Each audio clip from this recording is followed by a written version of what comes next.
पदाश्रितानां च समस्तचौरम् चौराग्रगण्यं पुरुषं नमामि। हरे कृष्णा हरे कृष्णा कृष्ण कृष्णा हरे हरे हरे राम राम राम हरे हरे अकिञ्चनीकृत्य पदाश्रितं यः करोति भिक्षुं पथिगेहहीनम् केनाप्यहो भीषणाचौरयिद्राक् दृष्टश्रुतो वा न जगत्त्रयेऽपि यदीयनामापि हरति शेषम् गिरिप्रसारानपि पापरासीन् आश्चर्यरूपो ननु चौरयिद्राक् दृष्टश्रुतो वा न मया कदापि हरे कृष्णा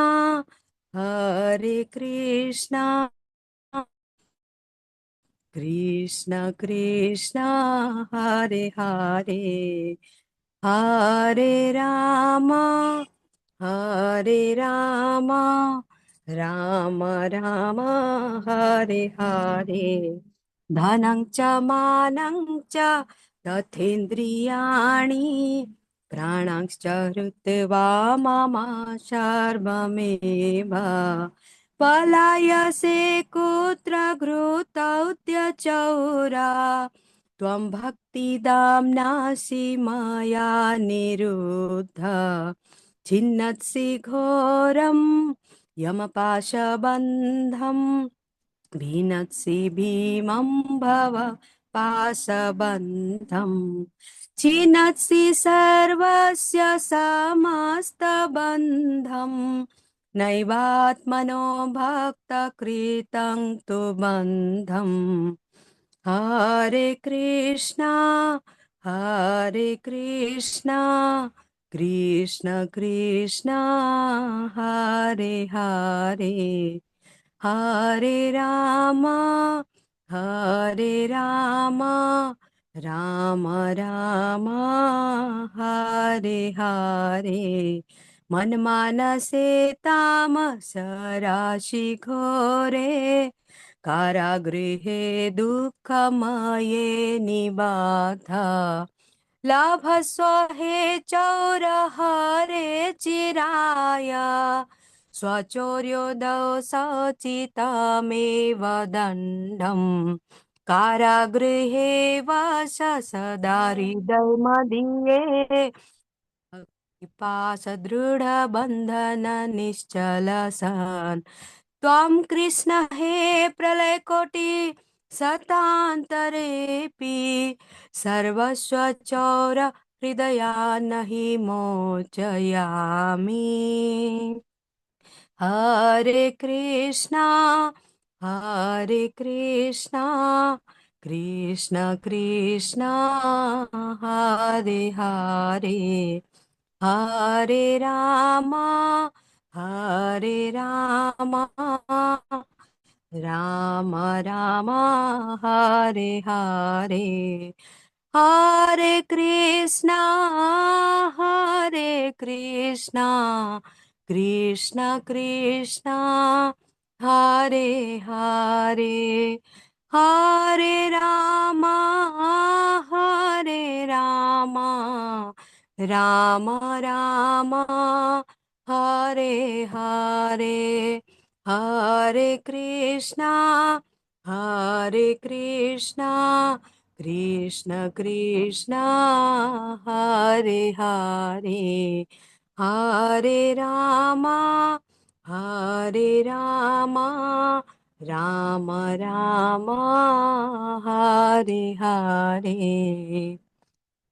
हरे कृष्ण माता जी, सभी को सादर प्रणाम। हरे कृष्ण। हरे कृष्णा माता जी, बहुत सुंदर माता जी, बहुत सुंदर। हरे कृष्ण। धन्यवाद माता जी, हरे कृष्ण। सुंदर, हाँ, हरे बहुत कृष्ण सुंदर। माता जी, सादर प्रणाम माता जी। हरे कृष्णा माता जी, सादर प्रणाम। हरे हरे कृष्ण माता जी, सादर प्रणाम।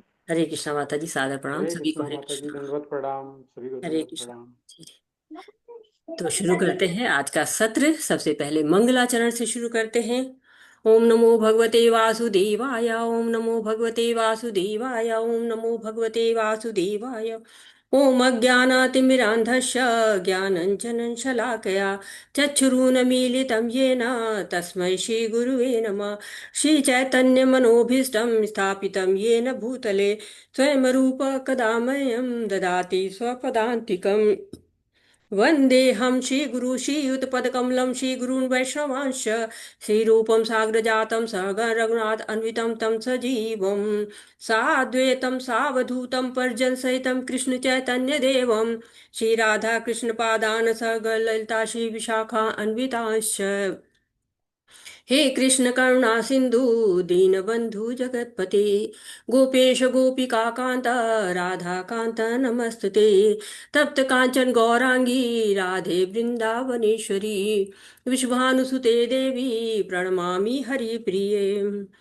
नमो विष्णुपादाय कृष्णपृष्ठाय भूतले श्रीमती भक्ति वेदांत स्वामिन् इति नामिने। नमस्ते सरस्वती देवे गौरवाणी प्रचारिणे निर्विशेषा शून्यवादी पाश्चात्यदेशतारिणे। जय श्री कृष्ण चैतन्य प्रभु नित्यानंद श्री अद्वैत गदाधर शिवासादि गौर भक्त वृंद।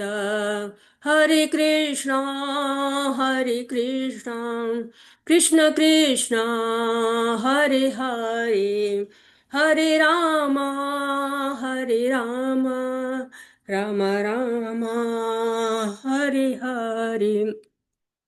हरे कृष्णा सभी को। आज का सत्र शुरू करने के पहले हम याद करते हैं श्रीला प्रभुपाद जी को, जो हमारे आध्यात्मिक गुरु हैं, साथ ही साथ नमो निष्ठा प्रभु जी को, जो कि उन्होंने हमको ये अवसर दिया है कि हम साथ मिलकर ऑनलाइन पढ़ सकते हैं। उनको नमन करते हैं। सभी आचार्यों को, सभी शिक्षा गुरुओं को, सभी दीक्षा गुरुओं को नमन करते हैं, और आप सभी भक्तों का स्वागत करते हैं और पांचांग प्रणाम करते हैं। हरे कृष्णा। तो आज का सत्र शुरू करने के पहले समीक्षा करते हैं कि हमने पढ़ा क्या है अभी तक। जो पिछले सत्र में हमने क्या क्या जाना है।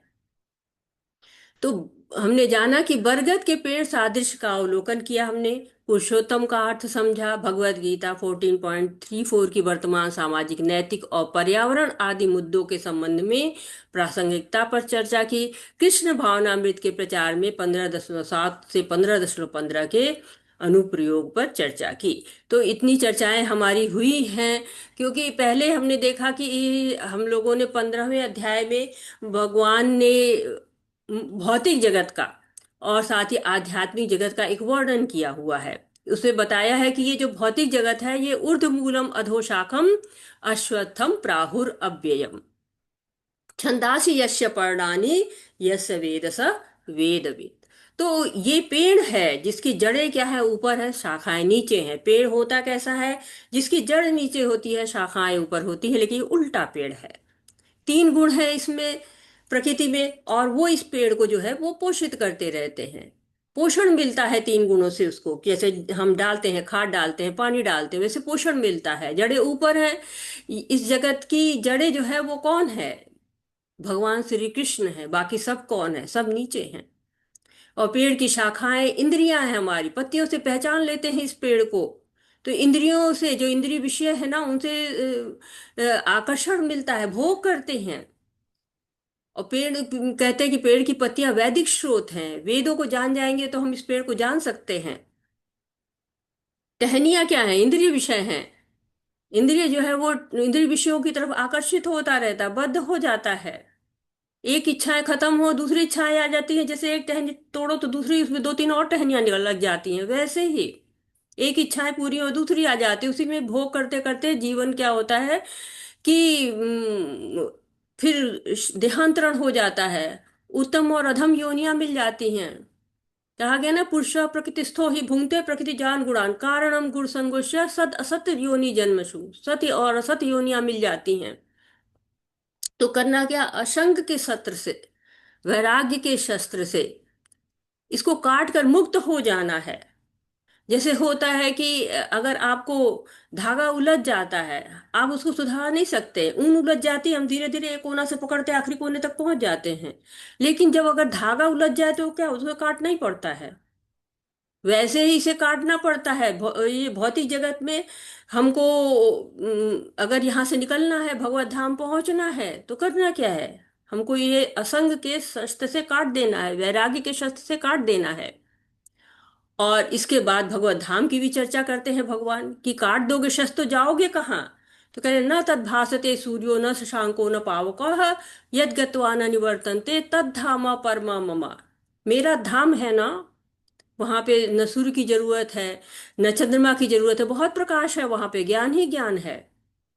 तो भगवान के पास जाना तो सब चाहते हैं, लेकिन कोई कौन सा आपको पासपोर्ट वीजा चाहिए, आधार कार्ड चाहिए, क्या क्या चाहिए। हम एक देश से दूसरे देश जाते हैं तो क्या होता है, हमें बहुत सारे कागज की जरूरत पड़ती है, बहुत सारे हमको डॉक्यूमेंट्स चाहिए होते हैं। तो आध्यात्मिक जगत में जाने के कितने कागज पत्र बनवाने हैं, क्या क्या करना, कौन सी प्रोसेस है, ये कौन बताएगा हमको। ये भी तो भी जानना है ना हमें। ये तो पता चल गया काट लेंगे, काट के हम भगवान के धाम पहुंच जाएंगे, लेकिन जाएंगे कैसे, ट्रेन से जाएंगे, हवाई जहाज से जाएंगे, चार्टर्ड प्लेन चाहिए, क्या क्या योग्यता, कौन कौन से डॉक्यूमेंट चाहिए। तो वो अब यहाँ बताया जाएगा इस 16वें अध्याय में कि क्या योग्यता है, क्या हो जाएगा आपके पास तो आप पहुंच जाएंगे। कितना धन चाहिए ना, टिकट के लिए बड़ा धन चाहिए होता है, कितनी दूर जाना है, कौन क्या क्या पैकिंग करें। तो ये सब चीजें यहाँ बताई जाएंगी। तो कहते कि नहीं, वहां ना धन चाहिए, ना कागज चाहिए, ना पैकिंग चाहिए, ना बैग चाहिए, कुछ नहीं चाहिए। क्या चाहिए, कुछ गुण चाहिए। तो कौन सा गुण हमें लेके जाएगा वहां पे। हमारे अंदर तो कुछ दैवी गुण होते हैं, कुछ आसुरी गुण होते हैं। जैसे कहते हैं ना, जब आग जलाते हैं तो धुआं भी होता है, अग्नि भी होती है। कौन से गुण लेके जाएंगे ये भी बताया जाएगा। और कहते हैं ना कि आग है, आग को अगर आप फूंक मारिए तो आग जलेगी, धुएं को फूंक मारिए धुआं जल जाएगा। तो आग को पोषित करना है कि धुएं को पोषित करना है, कौन सा गुण चाहिए, दैवी गुण चाहिए कि आसुरी गुण चाहिए। तो भगवान के धाम जाने की योग्यता बढ़ानी है, किस गुण से बढ़ेगी। तो भगवान ने हमारी स्वतंत्रता दी हुई है ना कि हम भौतिक जगत में भोग करें चाहे आध्यात्मिक जगत में चले जाएं। तो हम जानेंगे कि हम कौन सा जो है गुण आगे बढ़ाएंगे, कौन से गुणों में हम जाएंगे, कौन सा स्वभाव हम अपना बनाएंगे। तो हमें ये जगत जो है भगवत धाम की प्राप्ति होगी। कौन से गुण हमारे लिए अच्छे होंगे, हर चीज में कहते हैं ना अच्छा वाला दिखाओ, बेस्ट दिखाओ, कहीं भी जाते बेस्ट दिखाओ। तो एक बात और भी कि दैवी और आसुरी स्वभाव पहली बार तो नहीं बता रहे भगवान, पहले भी बता चुके हैं, अनेक स्थानों पे वर्णन किया है भगवान ने। 7वें अध्याय में कहा है, न मा दुष्कृतनो मूढ़ा प्रपद्यन्ते न राधमा माया अपहृत ज्ञाना आसुरम भावमाश्रिता। असुर है, नराधम है, बुरे कर्म करने वाले हैं, भगवान का भजन नहीं करते हैं, वो कौन है, आसुरी हैं। और साथ ही साथ 4 लोग ऐसे भी हैं जो भगवान की शरण ग्रहण करते हैं, दैवी स्वभाव वाले हैं। चतुर्विधा भजन्ते माम ये जना सुकृतिन, ओ अर्जुन सुकृतिन है ना, ये दुष्कृतिन नहीं सुकृतिन है। ये आर्तो अर्थात ही जिज्ञासु ज्ञानी च भरत ऋषभ। तो आर्त अर्थात ही जिज्ञासु और ज्ञानी, ये कौन है, ये दैवी स्वभाव वाले हैं। तो 7वें अध्याय से शुरू कर दिया था भगवान ने बताना। इसी बीच में कुछ प्रश्न आते हैं, कुछ अलग से शब्द आते हैं, अर्जुन उनका प्रश्न पूछते हैं, भगवान उत्तर देते हैं। फिर 9वें अध्याय में फिर भगवान शुरू करते हैं, मोघाशा मोघ कर्माणो मोघ ज्ञाना विचेतश राक्षसी आसुरीम चैव प्रकृति मोहिनी श्रिता। आसुरी संपत्ति जिसके पास है, उसके जो आशाएं करता है, जो वो चाहता है, वो कर्म वगैरह सब उसके क्या होते हैं, विफल हो जाते हैं। तो केवल आसुरी स्वभाव के बारे में बताया 9वें अध्याय में, नहीं नहीं, दैवी प्रकृति के बारे में भी बता दिया। महात्मा नस्तु माम पार्था दैवीं प्रकृति आश्रिता भजन्तो अनन्य मनसो ज्ञात्वा भूतादि अव्ययम। और फिर 10वां अध्याय आ गया, भगवान ने चतुश्लोकी गीता सुना दी। फिर 11वें श्लोक में भी भगवान ने बताया कि मतलब 11वें श्लोक में अर्जुन ने स्तुति की भगवान की। अभी वर्णन जो है वो थोड़ा थोड़ा आ रहा था, लेकिन फिर जब स्तुति करते हैं और विराट स्वरूप का अनुरोध करते हैं अर्जुन, तो भगवान उनके प्रश्नों का उत्तर देते हैं और विराट स्वरूप दिखाते हैं। लेकिन जब प्रश्न नहीं आता तो फिर ये चर्चा शुरू हो जाती है दैवी स्वभाव वालों की और आसुरी स्वभाव वालों की। तो ये चर्चा जो है वो जब चल रही है, तो यहाँ पर हम आज जानेंगे बहुत डिटेल में कि दैवी स्वभाव वाले कौन होते हैं और आसुरी स्वभाव वाले कौन होते हैं। तो हमने 14, 15 और 16 के जो संबंध क्या है इनके बारे में जान लिया है। दैवी, आसुरी और संपदम। आसुरी संपदम 16वें अध्याय का पहले से तीसरा श्लोक हमको दैवी के बारे में बताता है कि दैवी गुण कौन कौन से हैं। और चौथा श्लोक हमको बता देता है कि आसुरी गुण कौन कौन से हैं। तो संपदम कहा है। संपदम मीन्स क्या होता है? संपत्ति होती है ना, संपदम मीन्स संपत्ति। तो आसुरी संपत्ति, संपत्ति क्या होती है? जिसपे हमें बड़ा गर्व होता है, बड़ा छिपा छिपा के रखते हैं, बड़ा उसको जो है वो उस पर गर्व करते हैं कि हाँ ये मेरी संपत्ति है, ये देखो यहाँ से यहाँ तक के खेत मेरे हैं, ये वाला फ्लैट मेरा है, ये दुकान। तो ये संपत्ति है, ये एक तरह से कह रहे हैं कि ये भी संपत्ति है। जो गुण हम रखते हैं ना, ये भी हमारी संपत्ति है। तो हम कौन सी संपत्ति रखना चाहते हैं, ये हमें सोचना है, ये हमें देखना है कि हमें अपनी संपत्ति कौन सी रखनी है। और फिर वर्णन होता है, पहले दूसरे और तीसरे श्लोक का वर्णन यहाँ पे किया गया है, जिसमें कि दैवी गुणों के बारे में कहा गया है। और किसी पास भगवत गीता हो तो वो पढ़ेगा पहले से तीसरे श्लोक तक और उसका अनुवाद। हरे कृष्णा, कोई पढ़ेगा? जी माता जी, हरे कृष्णा पढ़ते हरे कृष्णा, पढ़िए माता जी। हैं। 16 दैवी तथा आसुरी स्वभाव।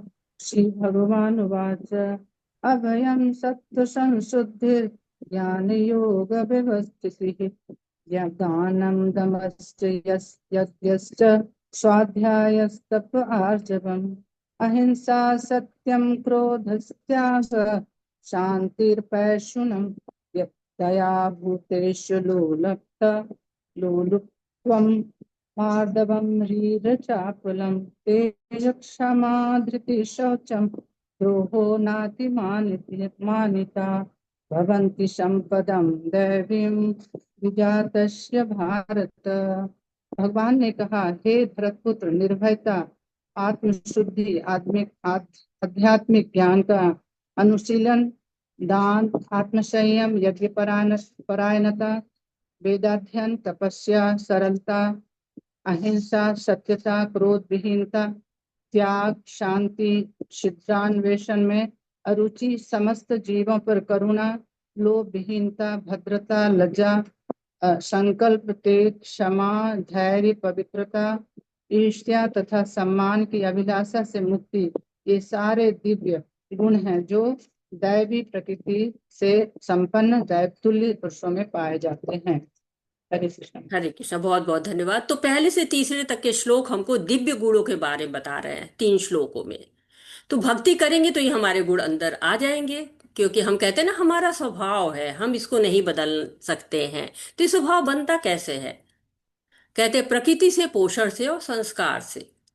तो प्रकृति जिसको हम कहते हैं नेचर है ना, क्या पसंद है क्या नहीं पसंद है, क्या विशेषताएं हैं, ये कैसे आती? पिछले जन्म के कर्मों के अनुसार आती है। कुछ लोग को देखिए पानी से डर लगता है, कुछ लोग को ऊंचाई से डर लगता है, कुछ लोग पशुओं से डरते हैं।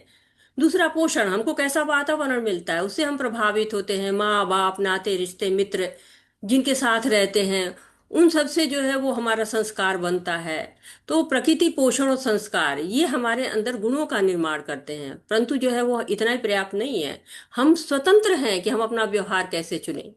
देखिए, घर में 2 बच्चे होते हैं, समान माता पिता, वातावरण भी वही, पोषण भी वही, व्यवहार भी वही, लेकिन उनका व्यवहार क्या होता है? अलग हो जाता है। तो नेचर, नर्चर और कल्चर, प्रकृति, पोषण और संस्कार, ये हमारे व्यवहार को निर्धारित करता है। इसीलिए क्या होता है, हमारा व्यवहार अलग होता है। एक परिस्थिति है, उसी में सबका व्यवहार अलग अलग होता है। कोई जो है उसी परिस्थिति में क्रोधित हो जाएगा, कोई चुप होकर बैठ जाएगा, कोई सोने चले जाएगा, कोई खुद को ही मारने लगेगा, कोई लड़ाई करने लगेगा। तो स्वभाव सबके अलग है। क्यों? क्योंकि हम किसको पोषण करते हैं, जो पोषण करते हैं वही हमारा संपत्ति बनता चला जाता है। तो अभयम, हमने पढ़ा है ना कि अभय हो जाना, जो भक्ति करता है वो निर्भीक हो जाता है, डरता नहीं है। क्यों? क्योंकि उसको लगता है ना कि अवश्य रक्षिबे कृष्ण, कृष्ण जो है हमारी सहायता करेंगे, वो सुहृद सर्वभूता नाम है। भगवान सबके सुहृद है, हमारी भी रक्षा करेंगे, तो कृष्ण पर निर्भर हो जाते हैं। कृष्ण के साथ रहेंगे तो हम सब कुछ अच्छा होगा हमारा। कोई उनसे बड़ा है ही नहीं है, कोई अहित हमारा कर ही नहीं पाएगा, माया तो खुद उनकी सेवा करती रहती है। तो एक कहते हैं कि एक भक्त था, वो भगवान को साथ लेके चला। भगवान से उसने वादा ले लिया कि आप हमारे साथ रहेंगे, दोनों चल दिए। वो चल रहा था, चलते चलते देख रहा है कि जो है वो भगवान के पैर निशान बन रहे हैं, भगवान है साथ में। रास्ते में रेगिस्तान पड़ता है, धूप से एकदम रेत गर्म हो जाती, चलना मुश्किल है। अब उसको दो पैर दिख रहे हैं। भक्त परेशान, देखो मुसीबत आई, भगवान चल दिए, नहीं है साथ में। थोड़ी देर बाद जब रेत ठंडी हो जा रही, शाम हो रही, तब फिर दो पैर दिखने लगे। कहे भगवान आप कहाँ थे? आप तो थे ही नहीं हमारे साथ। क्या? नहीं, मैं तुम्हारे साथ था, मैं तुम्हें गोद में उठा के चल रहा था, इसलिए तुम चल पाए, नहीं तो इतनी जब तपती धूप में तुम नहीं चल पाते। तो बहुत खुश हो गया कि भगवान सुहृद हैं, सबके साथ रहते हैं। प्रहलाद महाराज क्या थे? भयमुक्त हो गए। पिता ने कितने उनके ऊपर कष्ट ढाए, लेकिन भय नहीं रहे, उनको भगवान का नाम लेना बंद ही नहीं किए। तो भक्ति करते ही गुण आ जाता है कि निर्भय हो जाता है, सत्वम संशुद्धि। सत्य जो है अस्तित्व की शुद्धि हो जाती है, मन पवित्र हो जाता है। भक्त जानता है कि वो अपनी शुद्धि कर लेता है, क्योंकि वो प्रयास करता है निरंतर ना, नाम जप करता है, सेवा करता है। नाम जप से होता है क्या? हृदय के कल्मश दूर हो जाते हैं। चेतो दर्पण मार्जनम, चैतन्य महाप्रभु कहते हैं चित्त के दर्पण को साफ करो। कैसे? आप जो है वो मनसा वाचा कर्मणा से, संसारी भोग से दूर रहिए, भगवान का नाम लीजिए, चेतना शुद्ध होती जाएगी। मन बुद्धि सब सब शुद्ध होता जाएगा, आत्मा भी शुद्ध हो जाएगी। तो आत्मा तो शुद्ध ही रहती है, आत्मा थोड़ी ना गंदी होती है। दूषित क्या होती है? हमारी चेतना दूषित होती है। आध्यात्मिक ज्ञान का अनुशीलन हो जाए, करना चाहिए।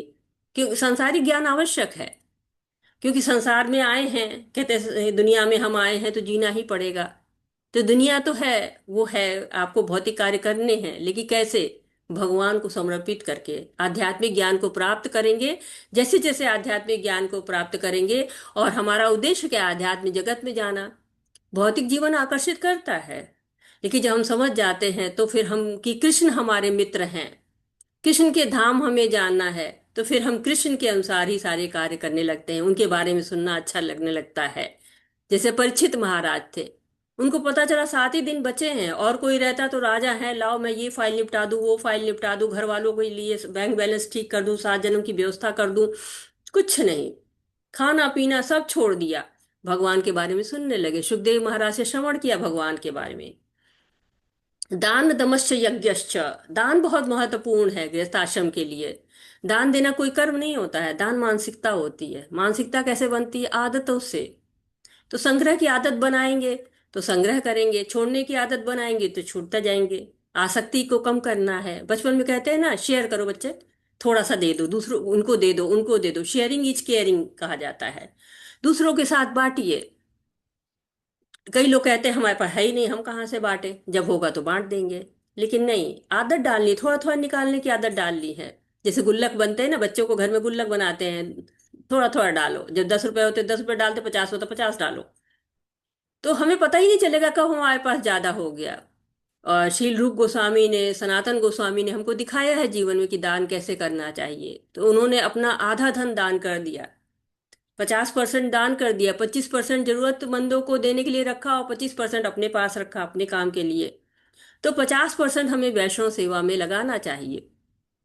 ईशोपनिषद कहता है ना, कोटा है हमारा, ईशावास्यम इदम सर्वम यत् किंचा जगत्याम जगत तेन तक्तेन भुंजिता माँ गृध कश्य सिद्धनम। तो कोटा के अनुसार अपना खर्च करना चाहिए, बाकी क्या करना है? दान कर देना चाहिए। भक्त लोग तो बहुत दान करते हैं। बलि महाराज ने तो आत्मनिवेदन सब कुछ दान कर दिया, राजपाट शरीर तक दान कर दिया। तो दमश्च, दमश्च क्या होता है? इंद्रियों पर नियंत्रण होता है, सबके लिए जरूरी है। चाहे वो ज्ञान योगी हो, अष्टांग योगी हो। वो बिना संयम के तो कोई योगी बन ही नहीं सकता ना। वो योगी तो क्या, गृहस्थ हो, ब्रह्मचारी हो, वानप्रस्थी हो, सन्यासी हो, आत्म संयम तो सबके लिए जरूरी है। गृहस्थ जीवन ये नहीं है कि मनमानी करने की छूट है, वो भी योगी का जीवन है। उद्देश्य है अच्छी संस्कृति उत्पन्न करिए और कृष्णमय परिवार बनाइए। इंद्रियों पर नियंत्रण करिए। एक भक्त जो है क्या करता है, युक्त वैराग करता है। ऋषिकेश ऋषिकेन सेवनम, इंद्रियों से जो है इंद्रियों की स्वामी की सेवा करता है। अम्बरीश महाराज, सारी इंद्रियों पर नियंत्रण था उनके। पैर लगा दिया तीर्थ यात्रा में, आंखें लगा दी भगवान के अर्च विग्रह देखने में, हाथ लगा दिए मंदिर की सफाई करने में। सारा शरीर ही उन्होंने, सारी इंद्रियों को भगवान के कार्य में लगा दिया। और इसके बाद क्या है, यज्ञ परायणता, यज्ञश्च। दैवी गुण वाले क्या करते हैं, यज्ञ करते हैं। कलयुग का यज्ञ क्या है, संकीर्तन यज्ञ करना चाहिए। विष्णु के लिए यज्ञ करना चाहिए, उनकी प्रसन्नता के लिए यज्ञ। ये जरूरी नहीं है कि आप अग्नि जलाएं, हवन डालें, सामग्री डालें, कई तरीके हैं ना। आप चौथा अध्याय पढ़ते हैं, उसमें बताया गया है यज्ञ द्रव्य यज्ञ है। और भगवान तक पहुंचने के कई रास्ते, ज्ञान यज्ञ है। लेकिन कलयुग में क्या है, कलऊ तद हरि कीर्तना, कलयुग में हरि कीर्तन करना, यज्ञ संकीर्तन करना है। यज्ञ संकीर्तन प्यागे यजंती सुमेधसा, जो सुमेधसा, जिनकी बुद्धि अच्छी है, बुद्धिमान है, वो यज्ञ संकीर्तन करते हैं। हरि नाम संकीर्तन यज्ञ करना है। चैतन्य महाप्रभु जी ने हमको बताया है। तो हम लोग क्या करते हैं, प्रभुपाद जी का निर्देशन में 16 माला जप करते हैं। विष्णु पुराण में भी कहा गया, नाम चिंतामणि कृष्ण चैतन्य रस विग्रह नित्य शुद्धो नित्य मुक्तो अभिन्न नाम नामिना। भगवान से अभिन्न है, भगवान का नाम शुद्ध करने वाला है, मुक्त करने वाला है। स्वाध्याय करना है, वेदाध्ययन करना है। ब्रह्मचर्य जीवन में लोग तो शास्त्रों का अध्ययन करते हैं, अपनी समझ को विकसित करते हैं और जानते हैं कि श्री कृष्ण सर्वोच्च है। हमने भी 15वें अध्याय में पढ़ा है ना कि वेदों का उद्देश्य क्या है, भगवान को जानना। हम सब पढ़ते हैं, अध्ययन करते हैं, क्या है, नित्यम भागवत सेवया। प्रतिदिन पढ़ना चाहिए। इस्कॉन में देखिए कि सुबह 8 बजे हर जगह, सब इस्कॉन में भागवतम का पाठ होता है। तो हम स्वयं भगवान को जाने, दूसरों को भी परिचित कराएं भगवान से। तो दैवी गुण तो सबको विकसित करना है, सबके लिए आवश्यक है, चाहे किसी भी वर्णाश्रम में हो। लेकिन स्वाध्याय क्या है, ब्रह्मचारियों के लिए तो अति आवश्यक है ना। आपके पास है भक्ति शास्त्री, ये आप कर रहे हैं, आपके पास भगवत गीता है, आप पढ़ते हैं, उसको नित्य पढ़ना है।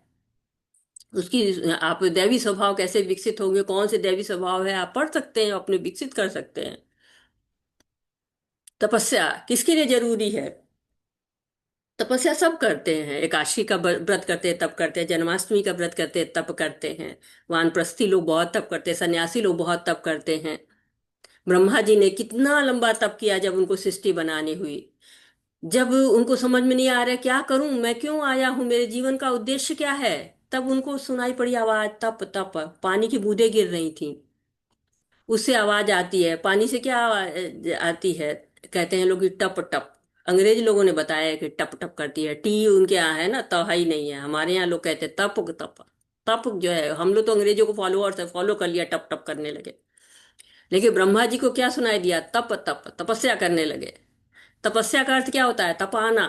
सोना जब तपता है तो कुंदन बन जाता है। विद्यार्थी जो है तप करता है परीक्षा में, तो अच्छे नंबर आते हैं जब परिश्रम करता है। गृहस्थी जीवन में भी तप करता है, अपने परिवार के लिए तप करता है, अपने जो है परिवार में भक्त को बनाने के लिए तप करता है। तो भौतिक संसार के लिए तो बहुत परिश्रम करते हैं हम, जब वही तपस्या भगवान के लिए करते हैं तब बन जाती है।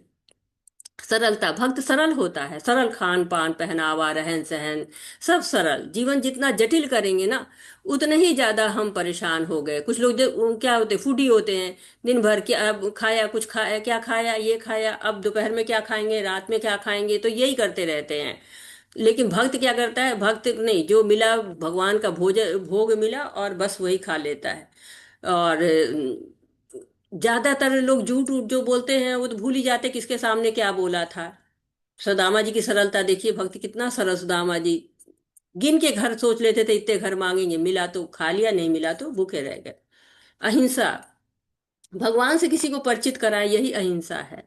भगवान को जान रहे हैं और फिर भी लोगों को तो नहीं बता रहे हैं, परिचित नहीं करा रहे भगवान से, यही हिंसा है। मनसा वाचा कर्मणा से किसी को कष्ट पहुंचा नहीं रहे हैं, यही अहिंसा है।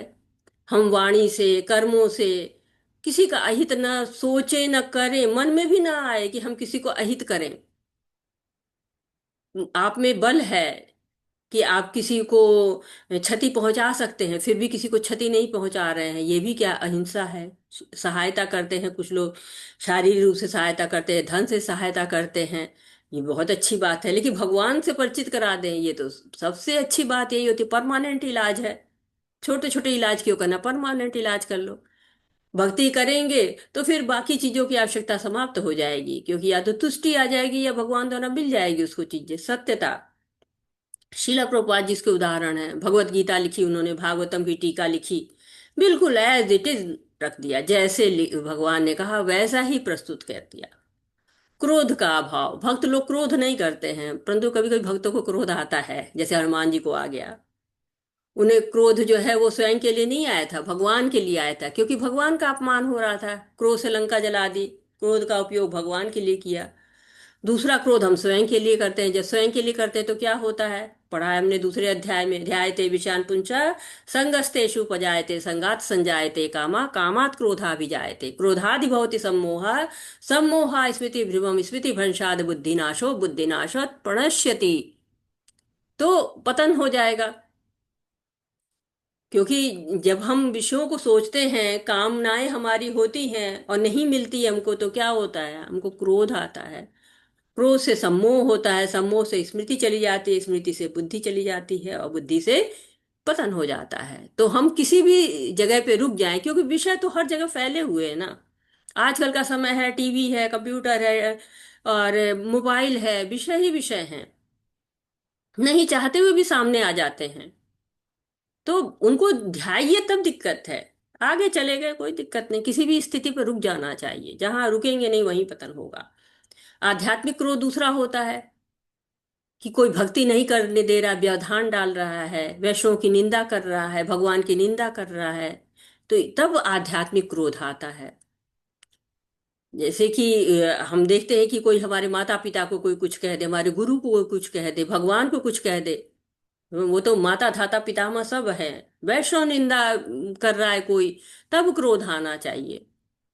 भक्त अपना अपमान तो सह लेते हैं, वो अपने अपमान के लिए कभी नहीं वो क्रोध करते हैं।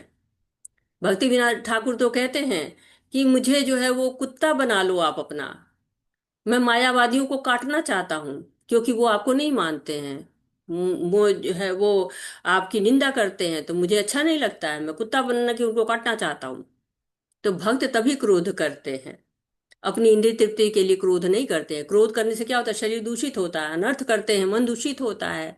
कहा गया ना, उपदेशामृत में पढ़ा है आपने, वाचो वेगम मनसा क्रोध वेगम, क्रोध के वेग को रोकना चाहिए। फिर त्याग आता है।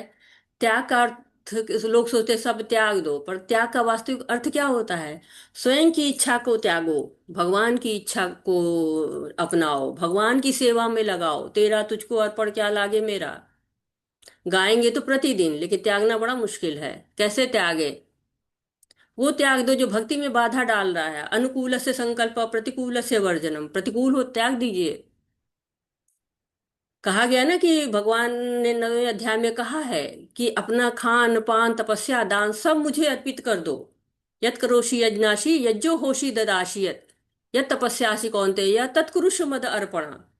संसार के भोग से अनासक्त हो जाना, भगवान से आसक्त हो जाना, यही असली त्याग होता है। शांति, शांति के लिए तीन चीजें बताई गई हैं। कोई बताएगा कि शांति के लिए कौन सी तीन चीजें आवश्यक होती हैं? हरे कृष्णा, कोई बताएगा कैसे आती है शांति?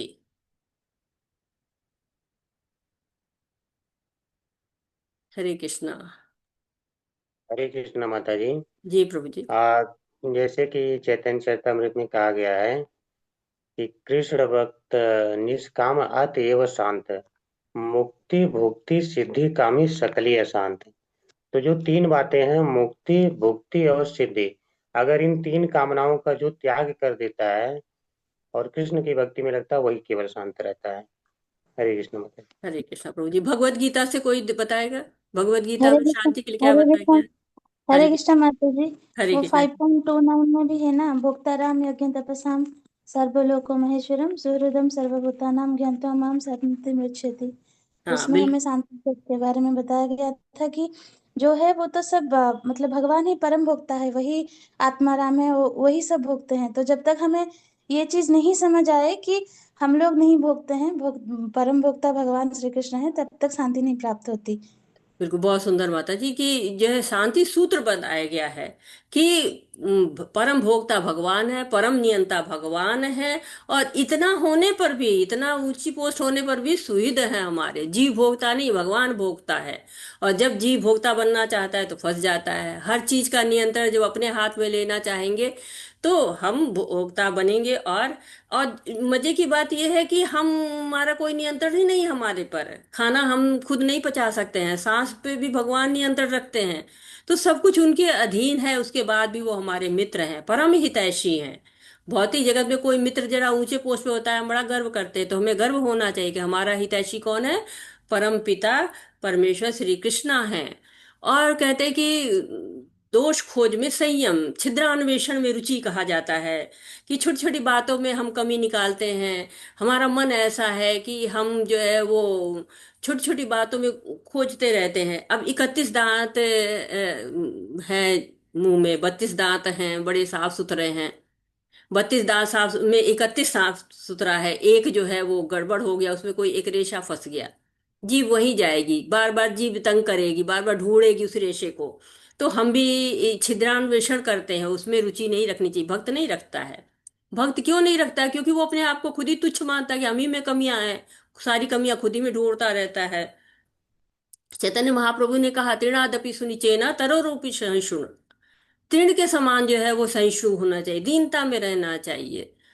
उसको हमेशा ये सोचना चाहिए कि भगवान की कैसे ज्यादा से ज्यादा सेवा करूं। भक्त जो है वो सब में कमियां नहीं देखता है कि कमियां ढूंढे, वो सब में अच्छाइयां ढूंढता है। आचार्य कहते हैं ना कि जब आप एक उंगली दूसरी की तरफ उठाते हैं तो 4 उंगली आपकी तरफ आ जाती है।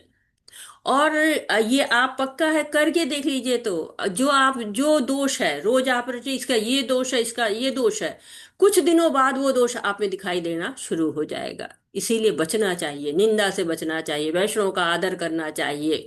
सब में कोई ना कोई अच्छाई है, उसको देखना चाहिए। उपदेशामृत में कहा गया कि जो लोग भगवान का नाम ले रहे हैं उनका आदर करना चाहिए, जो मंदिर में आ रहे हैं उनका स्वागत करना चाहिए, जो दीक्षा ले रहे हैं उनका दंडवत करना चाहिए। तो भक्त जब नए नए आते हैं ना, तो मंदिर में वो सब जगह दौड़ते हैं काम में हाथ बटाने के लिए। तब पता चलता है इनमें विशेषता क्या है, पता चल जाता है। जो सीनियर डिवोटी हैं फिर उनको उसी सेवा में लगा देते हैं। प्रभुपाद जी विदेश में थे ना, तो कुछ शिष्य अर्च विग्रह बना रहे थे। अब उनकी शिकायत करने कुछ लोग पहुंच गए। क्या है कि प्रभुपाद जी ये अर्च विग्रह तो बना रहे हैं, पास ही में सिगरेट भी रखे हुए हैं। प्रभुपाद जी ने कहा, देखो ठीक है, अर्च विग्रह बना रहे हैं ना, धीरे धीरे वो शुद्ध हो जाएंगे, ये दोष उनका समाप्त हो जाएगा। और देखिए कुछ दिन में वो सब हिप्पी से हैप्पी हो गए। तो निंदा करना, दोष देखना, ये हमारा पतन करता है। हमें कमियां आती हैं, कमियां नहीं देखिए, अच्छाइयां देखिए। निंदा की जगह उसकी अच्छाइयों को उसकी सेवा में लगा दीजिए, धीरे धीरे शुद्धता आ जाएगी। तो 3 तरह के लोग हैं जो देश दोष देख सकते हैं। एक गुरु दोष देख सकता है, एक माता पिता दोष देख सकते हैं, और दूसरे अधिकारी लीडर जो होता है वो दोष देख सकता है। क्यों? क्योंकि उसका काम सुधार करना है। गुरु दोष नहीं देखेगा, सुधारेगा कैसे? माता पिता दोष नहीं देखेंगे, सुधारेंगे कैसे? अधिकारी दोष नहीं देखेगा, सुधारेंगे कैसे? तो दोष देखते हैं, जैसे भगवान ने देखा दोष, जहां गुरु के रूप में देखा, डांट लगाई अर्जुन को। कहा कि अशोचान शोचस्त्व प्रज्ञावादश्च भाष्यसे गतासूना गतासूना नानु सोचंती पंडिता। पंडित पूर्ण बात कर रहे हो, बड़ा लग रहा है बात कर रहे हो कि तुम पंडित हो, और बातें कैसी कर रहे हो कि तुम अनार्यों जैसी बातें कर रहे हो। तो गुरु चापलूसी नहीं करता, डांट लगाता है, गुरु का काम है। शिला प्रभुपाद जी कहते थे ना, कभी कभी अपने जो स्टूडेंट होते थे, शिष्य, उनको कहते थे रास्कल, फूल, उनका प्रिय शब्द था। कहते थे माता पिता भी अपने बच्चों को डांटते हैं, लेकिन वो किस लिए डांटते हैं? आपकी कमियां निकालने के नहीं, आपको नीचा दिखाने के लिए नहीं निकालते, आपको अनुशासन में लाने के लिए। अगर आप उनकी अनुशासनहीनता में रहेंगे तो लॉस किसका होगा? आपका होगा। वो तो बता रहे हैं आपके दोष को, आप ठीक करना चाहें तो ठीक कर लें। सभी जीवों पर करुणा, दया करनी है। आज किस पर दया करनी? आत्मा पर दया करनी है। और कैसे दया होगी? आत्मा को परमात्मा से जोड़ के, सभी जीवों पर को परमात्मा का अंश समझना है, उसको भगवान से जोड़ना है, यही असली दया होती है। भक्त क्या करता है? दूसरे के दुख में दुखी होता है, दूसरे के सुख में सुखी हो जाता है। लोभ का अभाव होता है, भक्त को जो मिलता है भगवान की सेवा में लगा देता है। तो लोभ किसका होना चाहिए? भगवान का सेवा का होना चाहिए, भोग का नहीं होना चाहिए। प्रभुपाद जी को बहुत धन मिलता था, लेकिन वो धन कहाँ चला जाता? हमेशा भगवान की सेवा में लगाते हैं। कहते आत्मेंद्रिय प्रीति वाच्छा धरे काम नाम, कृष्ण इंद्रिय प्रीति वाच्छा धरे प्रेम नाम। कृष्ण की इच्छा क्या कहलाती है? प्रेम कहलाती है। तो हमको भद्र बनना है ना, अच्छा बनना है, जेंटिलमैन बनना है, जटिल वुमेन बनना है। सबके साथ साथ जनता का व्यवहार करना, अच्छा व्यवहार करना है।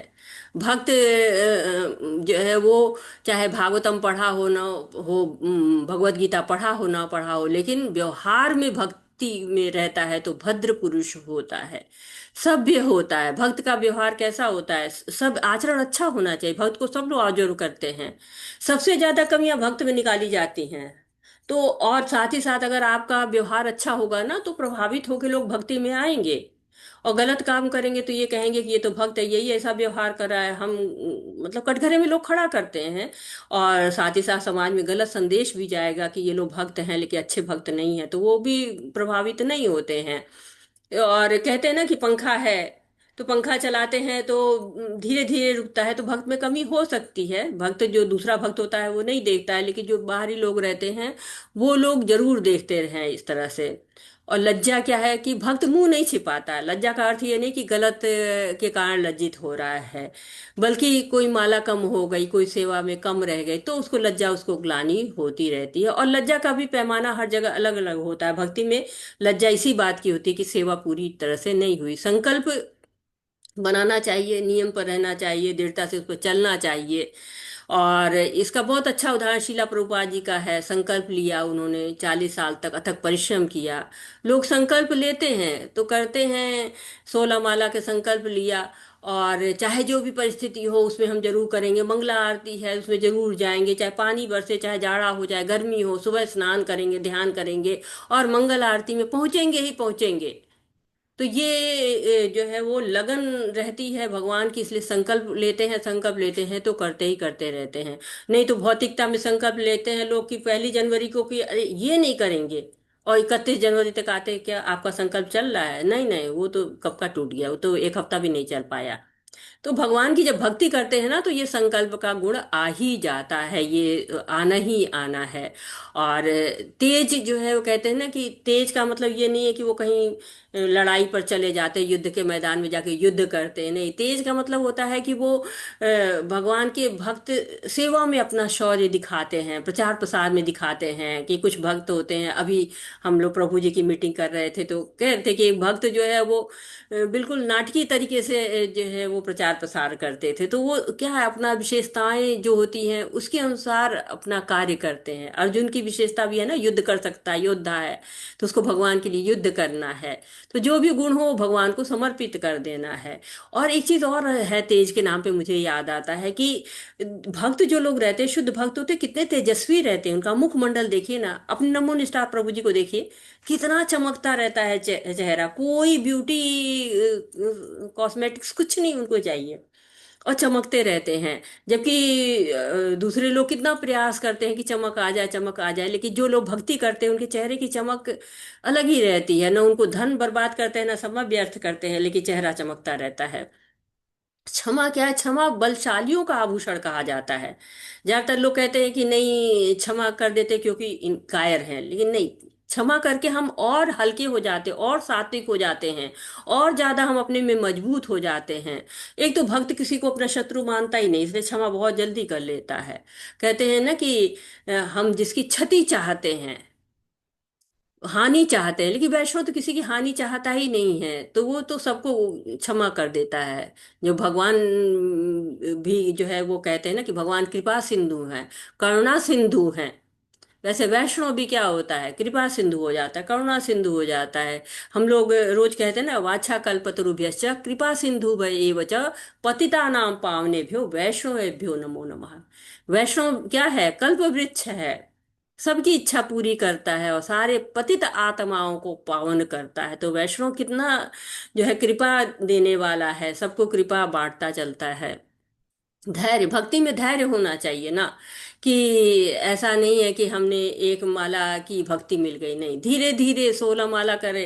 कहते, बहुत से लोग कहते कब से माला कर रहे हैं, आज भी अभी भक्ति नहीं मिली है। तो धैर्य रखना है, कहते ना धीरे धीरे रे मना, धीरे सब कुछ होए, माली सींचे 100 घड़ा, ऋतु आए फल होए। तो भक्ति में भी धैर्य चाहिए। 16 माला करनी है, नियमों का पालन करना है, भगवान की सेवा करनी है, भगवतम पढ़नी है, भगवत गीता पढ़नी है, श्रवण करनी है। सबरी ने कितनी प्रतीक्षा की कि उनको गुरु ने कहा कि भगवान आएंगे, और उनको पूरा विश्वास हो गया कि कहती थी ना राम आएंगे, प्रतिदिन सफाई करती थी, उनके लिए कुछ खाने का प्रबंध करती थी। तो कितना बड़ा उदाहरण है धैर्य का। भौतिक जीवन में धैर्य रखना पड़ता है, सोचते हैं कार खरीदेंगे, पैसा जुटाते हैं, फिर पसंद करना, खरीदना, सब धैर्य चाहिए। तो भगवान तो बहुत कीमती हैं, बहुत मूल्यवान हैं, उनके लिए तो बहुत ही ज्यादा साधना करनी है, बहुत दृढ़ता रखनी है, बहुत धैर्य रखना है। पवित्रता बहुत ही आवश्यक होती है, दो तरह की होती है, एक शरीर की और दूसरी मन की। शरीर के लिए तो हमारा बड़ा प्रयास होता है, प्रतिदिन स्नान करते हैं, अच्छे अच्छे कपड़े पहनते हैं, कितना प्रसाधन प्रयोग करते हैं, अच्छा खाते पीते हैं, पर मन की पवित्रता कैसे होगी? श्रवण से, कीर्तन से, भगवान का जप करने से। तो हमको पवित्रता रखनी है, अंदर की भी और बाहर की भी। ईर्ष्या और सम्मान की अभिलाषा से मुक्ति। भक्त कोई भी कार्य करता है ना, वो सम्मान की आशा से नहीं करता है, किसी से ईर्ष्या न करे, दूसरे का सम्मान करें। पर भक्त जो है वो कभी भी ये नहीं कि मेरे जो है ये प्रशंसा गाओ, मेरे को माला पहनाओ, मेरे फूल आरती उतारो, नहीं। पूजा, लाभ, प्रतिष्ठा, सम्मान के लिए वो नहीं करता है।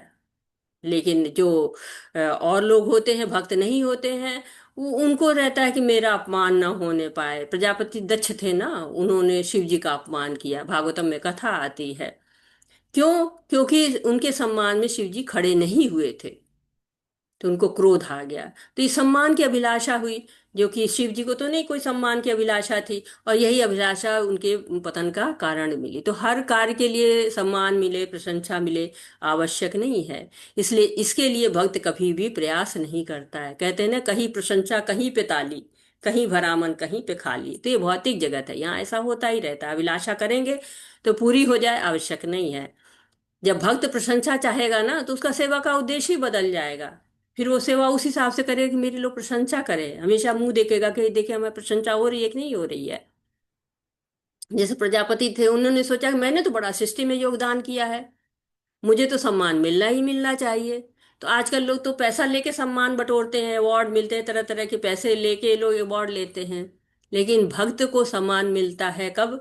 जब कृष्ण के द्वारा मिलता है। कृष्ण उसको लेके स्वयं जो है वो गोलोक धाम में जो है वो कृपा करते हैं उनके ऊपर, भक्तों का संग मिल जाता है उसको, भक्ति करता है और सेवा करता है, और कृष्ण की कृपा होती है। वो कृष्ण के साथ जो है चिंतन में, मनन में रहते हैं कृष्ण के साथ। ईर्ष्या द्वेष सम्मान से मुक्त होना चाहिए। क्योंकि ईर्ष्या द्वेष और सम्मान, अगर हम यही सोचेंगे कि उनको ज्यादा मिल रहा है, ईर्ष्या हो जाएगी, मुझे और ज्यादा चाहिए, द्वेष हो जाएगा। ईर्ष्या जो है, कहते हैं ना, द्वेष की बड़ी बहन है, कि मेरे पास इतना है, उसके पास तो होना ही नहीं चाहिए। ईर्ष्या होती तो कहते हैं ना कि मुझे उससे ज्यादा चाहिए। द्वेष कहता है तो कहता है कि नहीं, इसके पास तो कुछ हो ही ना। तो मान सम्मान चाहता है आदमी, ये तो क्या होती है? ईर्ष्या द्वेष की जो माता जी हैं। हम सेवा करें, हम दान करें, हम जो भी करें, वो श्रवण करें, कीर्तन करें, तो जो भी हो, मेरे को कहें लोग कि ये बहुत अच्छी जो है सेवा करते हैं, ये बहुत अच्छा दान करते हैं, ये बहुत अच्छा श्रवण कीर्तन करते हैं, मेरा सम्मान करो। असुरों में बहुत होता है ना, मेरा नाम लो। हिरण्यकश्यप कहता था ना कि मेरा नाम लो। तो इस तरह से जो गुण हैं, आप हमने देखे कि ये गुण भक्ति के हैं, जो भी दैवी गुण जिनकी होती है वो उनके पास ये सारे गुण रहते हैं। तो हमें अगर दैवी स्वभाव को पाना है तो हमें इन गुणों को धारण करना होगा, इनको नर्चर करना होगा, इन पे हवा करनी होगी, ताकि ये हमारे ऊपर ये फले फूले, ताकि हमारे अंदर दैवी गुणों की अधिकता हो जाए। आगे बढ़ते हैं अब आसुरी गुण की तरफ से। दैवी गुण तो हमने पढ़ लिया, आसुरी गुण पढ़ते हैं। हाँ, कोई पढ़ेगा आसुरी गुण? हरे कृष्णा।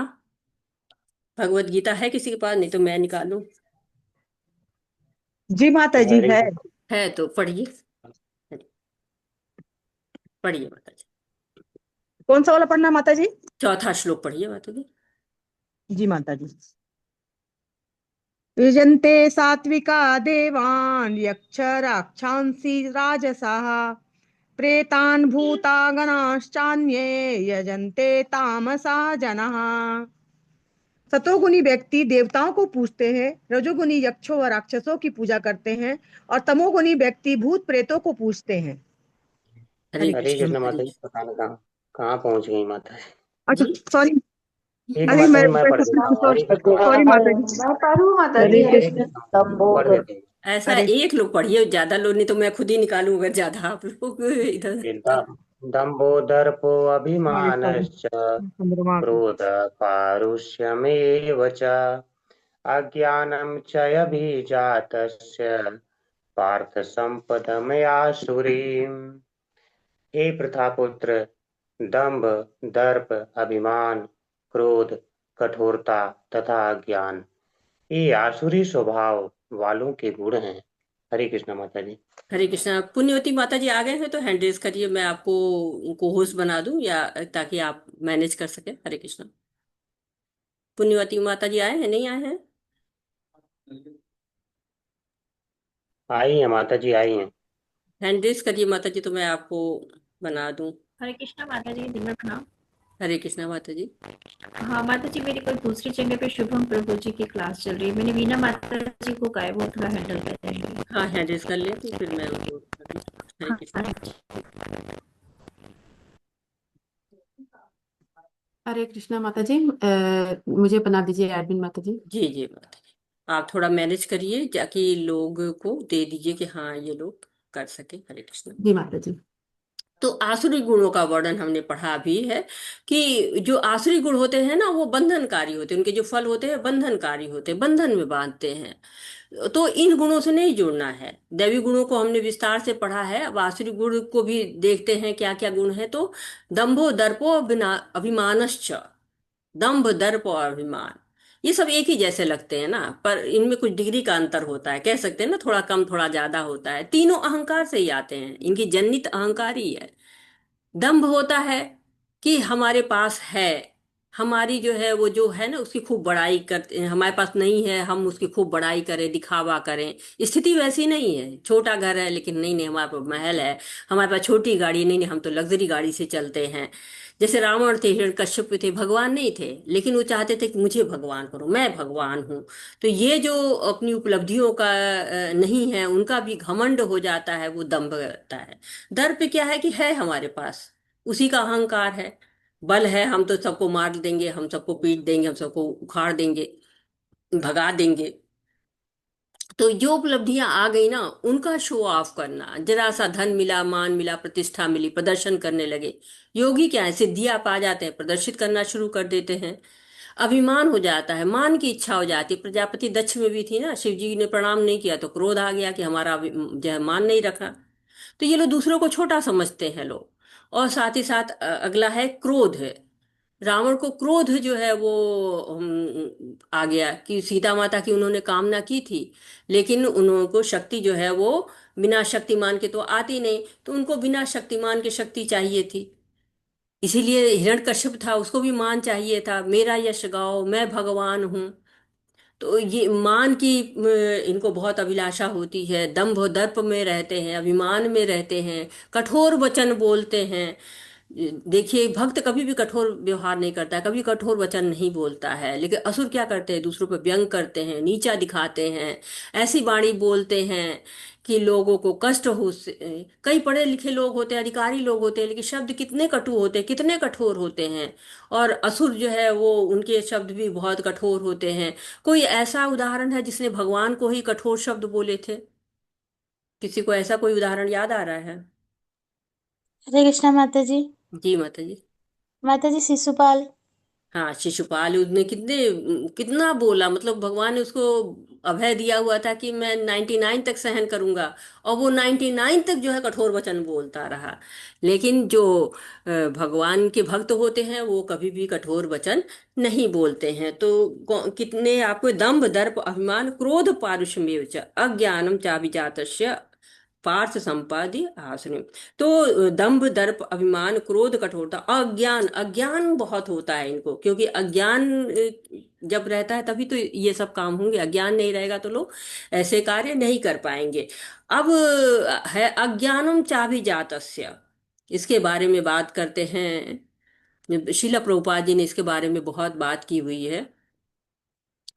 अभिजातस्य पारलौकिक गुणों या ईश्वरीय प्रवृत्तियों से उत्पन्न व्यक्ति के संदर्भ में अभिजातस्य शब्द बहुत महत्वपूर्ण है। दैवी वातावरण में संतान उत्पन्न करना वैदिक शास्त्रों में गर्भाधान संस्कार के नाम से जाना जाता है। यदि माता पिता ईश्वरीय गुणों वाली संतान चाहते हैं तो उन्हें मनुष्य के सामाजिक जीवन के लिए अनुशंसित 10 सिद्धांतों का पालन करना चाहिए। तो यहाँ पर बताया जा रहा है कि 10 सिद्धांतों का पालन करिए। और ये अभिजातस्य का मतलब होता है उत्पन्न होना, बहुत महत्वपूर्ण है। आपको कि जैसे भक्ति रसामृत सिंधु में नियम बताया गया कि कौन कौन से नियम है, उन नियमों का पालन करिए तो भक्त बन जाते हैं। वैसे ही जब कोई पैदा होता है उसमें दैवी गुण आ सकते हैं। जैसे प्रहलाद महाराज की माँ थी कयाधु, तो उनको नारद मुनि ने उपदेश दिया गर्भ के समय। तो प्रहलाद महाराज आए, आसुरी परिवार था, असुरों लोग का परिवार था, फिर भी दैवी गुणों के साथ जन्म लिए।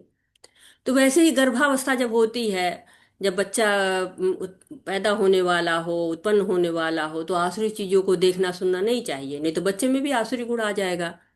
अच्छे बुरे गुण बड़े होकर भी आते हैं, संग का प्रभाव पड़ता है, पर बच्चा जो गर्भ से अच्छे बुरे गुण लेके आता है बहुत सारे। इसीलिए कहते हैं ना, जब बच्चा गर्भ में होता है तो माता को बहुत ही अच्छा व्यवहार रखना चाहिए, अच्छी चीजों को देखना चाहिए। एक केस स्टडी हुई थी, उसमें एक बच्चा था, वो चुप ही नहीं हो रहा था, रोई जा रहा था, रोई जा रहा था। अन्य परेशान होकर माँ टीवी चला देती है, बस चुप हो जाता है। अब बच्चा क्या टीवी देख रहा है, उसको क्या समझ में आ रहा है, उसको तो न अभी आंखें भी इतनी नहीं विकसित हुई, कान भी इतने विकसित नहीं हुए, लेकिन वो चुप हो गया टीवी चलते। आज भी हम देखिए बहुत से ऐसे बच्चे होते हैं, टीवी दे दीजिए, मोबाइल दे दीजिए, चुप हो जाते हैं। तो रिसर्च से पता चला, उस पर रिसर्च की गई, पता चला जब बच्चा गर्भ में था ना, तो डॉक्टर ने उसको कह दिया कि बेड रेस्ट करो। अब बेड रेस्ट करने पे वो दिन भर टीवी देखती रहती थी, बच्चे में भी वही गुण आ गया। अब उसको टीवी कुछ नहीं पता है, लेकिन तब भी वो टीवी चल रहा है, वो आवाज आ रही, वो चुप हो जा रहा है। तो कहते हैं ना कि ये तो पेट से सीख के आया है। तो बच्चे भी पेट से सीखते हैं। कुछ बच्चे बहुत शांत होते हैं, कुछ बच्चे बहुत उग्र होते हैं। तो ये भी फर्क होता है कि माँ जो है जब गर्भ धारण किए रहती है उस समय वो क्या कर रही है। इसीलिए कहते हैं कि जब भक्त संतति उत्पन्न करनी है तो हरि कथा सुननी चाहिए, नाम जप करना चाहिए। और गर्भाधान पहले संस्कार होता था। पहले जब लोग बच्चे की प्लानिंग करते थे तो माँ बाप सब सात्विक जीवन व्यतीत करते थे, ऋषि मुनि तप करने चले जाते थे, उसके बाद गर्भाधान करते थे, संस्कार होता था वो। क्योंकि पिता की चेतना शुद्ध हो गई, माँ की चेतना शुद्ध हो गई, पिता की चेतना ट्रांसफर होती है बच्चे में, माँ की चेतना ट्रांसफर होती है बच्चे में, तब बच्चे क्या कहते हैं, शुद्ध चेतना वाले बच्चे होते हैं। तो अभिजात से बहुत बताया है उन्होंने कि मनुष्य को क्या करना चाहिए, सामाजिक जीवन को अनुशासित रहना चाहिए। माँ सुचम संपदम दैवीम अभिजातोसी पांडवा। चिंता मत करो हे पांडु के पुत्र, क्योंकि तुम दिव्य गुणों के साथ पैदा हुए हो। तुम चिंता मत करो, तुम्हारे पास कौन सी संपत्ति है, तुम जो है वो दैवी गुणों के साथ उत्पन्न हुए हो। तुम्हारे सारे गुण कैसे हैं, दिव्य गुण है तुम्हारे पास। माँ सुचा संबदम दैवीम अभिजात उसी पांडव। लड़ाई में उसका सम्मिलित होना आसुरी नहीं था, क्योंकि वह नफा नुकसान पर विचार कर रहा था, न कि क्रोध मिथ्या प्रतिष्ठा और कठोरता के वशीभूत होकर कार्य कर रहा था। तो आप देखिए कि धृतराष्ट्र गांधारी इन लोग राज्य चाहते थे, क्योंकि जब धृतराष्ट्र को राजा नहीं बनाया गया और पांडु राजा बने थे, तो अब ये हुआ कि क्लैशेस होंगे आगे चल के, क्योंकि धृतराष्ट्र बड़े बच्चे थे तो उनको गद्दी मिलनी चाहिए थी, और पांडु राजा बन गए। तो अब कैसे इसको निपटारा करें, तो सब बड़े लोगों ने बैठ के कहा कि जिसका बच्चा पहले पैदा होगा उसके बच्चे को बनाया जाएगा, राजा बनाया जाएगा। अब हुआ क्या कि वो गांधारी जो थी वो गर्भ से थी, और इधर युधिष्ठिर आ जाते हैं, युधिष्ठिर की पैदाइश हो जाती है। अब उनको ईर्ष्या हो गई, इतनी ईर्ष्या हो गई कि उन्होंने कहा कि अब तो मेरा बच्चा राजा बन ही नहीं सकता। उन्होंने गर्भ को मारना शुरू किया, इतना मारा कि गर्भ की क्षति हो गई। और जैसे टेस्ट ट्यूब बेबी आजकल होता है, उसमें भी उतना पावर नहीं है जितना कि व्यासदेव जी ने किया। उन्होंने 100 घड़े मंगाए और उन घड़ों में सबको सुरक्षित कर दिया। तो तब वो धीरे धीरे वहीं घड़ों में पालने हुए, आजकल टेस्ट ट्यूब कहते हैं, और फिर भी इतना वो नहीं है कि गर्भ की क्षति हो जाए फिर उस गर्भ को संभाला जा सके। लेकिन वो उस वक्त के श्रील व्यासदेव जी ने ये भी किया। और जब बच्चे पैदा हो गए, दुर्योधन आदि सब, तो फिर वो बड़े हुए और पांडव इधर वन में पलने लगे। और फिर कुंती महारानी लेके उनको आती हैं महल में। लेकिन वो बच्चे पांडवों से भी ईर्ष्या करते थे, जैसे कि माँ ने ईर्ष्या की उन बच्चों से, तो वो भी दुर्योधन वगैरह भी ईर्ष्या करना शुरू कर दिए। संस्कारों का बड़ा प्रभाव होता है कि अब जो है गांधारी को लग रहा है कि हमारा विवाह पहले हुआ है, लेकिन कुंती महारानी को दुर्वासा ऋषि से मंत्र मिला था, उसके द्वारा पुत्र पैदा हुए थे। तो पहले बच्चा जो है वो युवराज बन जाएगा, इसका इतना ईर्ष्या थे, इतनी ईर्ष्या थी कि उसने अपने गर्भ तक को हानि पहुंचाई। और वो बच्चे आए तो फिर उन लोगों ने भी ईर्ष्या पाली, और उसका दुर्गति क्या हुई, महाभारत के रूप में हुई। उन बच्चों की भी मृत्यु उनको देखनी पड़ी। क्यों देखनी पड़ी? क्योंकि ईर्ष्या के कारण। अगर शायद ईर्ष्या नहीं किया होता उन्होंने, तो ये स्थिति नहीं आई होती। लोकेस्न लोकोस्मिन दैव आसुरम एव च। इस संसार में दो प्रकार के सृजित प्राणी है, एक को दैवी और दूसरे को आसुरी कहा जाता है। तो छठा श्लोक कोई पढ़ेगा? हरे कृष्णा। हरे कृष्णा। सुधा माता जी आप पढ़े। हरे कृष्णा माता जी, सादर प्रणाम। तो द्वौ भूत सर्गो लोकेस्मिन् देवे आसुर एव च। देवो विस्तरश प्रोक्त आसुरम पार्थ मे शृणु। हे प्रथापुत्र, इस संसार में सृजित प्राणी दो प्रकार के हैं, दैवी तथा आसुरी। मैं पहले ही विस्तार से तुम्हें दैवी गुण बतला चुका हूँ, अब मुझसे आसुरी गुणों के विषय में सुनो। हरे कृष्ण माता जी। हरे कृष्णा। तो दो प्रकार के लोग हैं, दैवी और आसुरी। दैवी गुणों के बस 3 श्लोकों में दैवी गुणों के बारे में बताया, अब आसुरी गुणों के बारे में ही चर्चा हो रही है। लगातार आसुरी गुण के बारे में ही बताया जा रहा है। हरे कृष्णा। कौन पढ़ रहा है इसको? हरे कृष्णा। माता जी दीजिए किसी को पढ़ने को। हरे कृष्णा। कविता माता जी आप पढ़े। छठा श्लोक माता जी, छठा ये श्लोक। सामने जो लिखा है। जी जी, हरे कृष्णा। लोकेस्मिन् दैव आसुर एव च। इसलिए वे दैवीय प्रकृति के लोगों को पसंद नहीं करते हैं। वे सभी प्रकार के शोर, कुत्तों के भौंकने, मोटर कार के गुजरने, हवाई जहाज के ऊपर से गुजरने को सहन करेंगे, लेकिन जैसे ही कीर्तन होगा वे परेशान हो जाते हैं।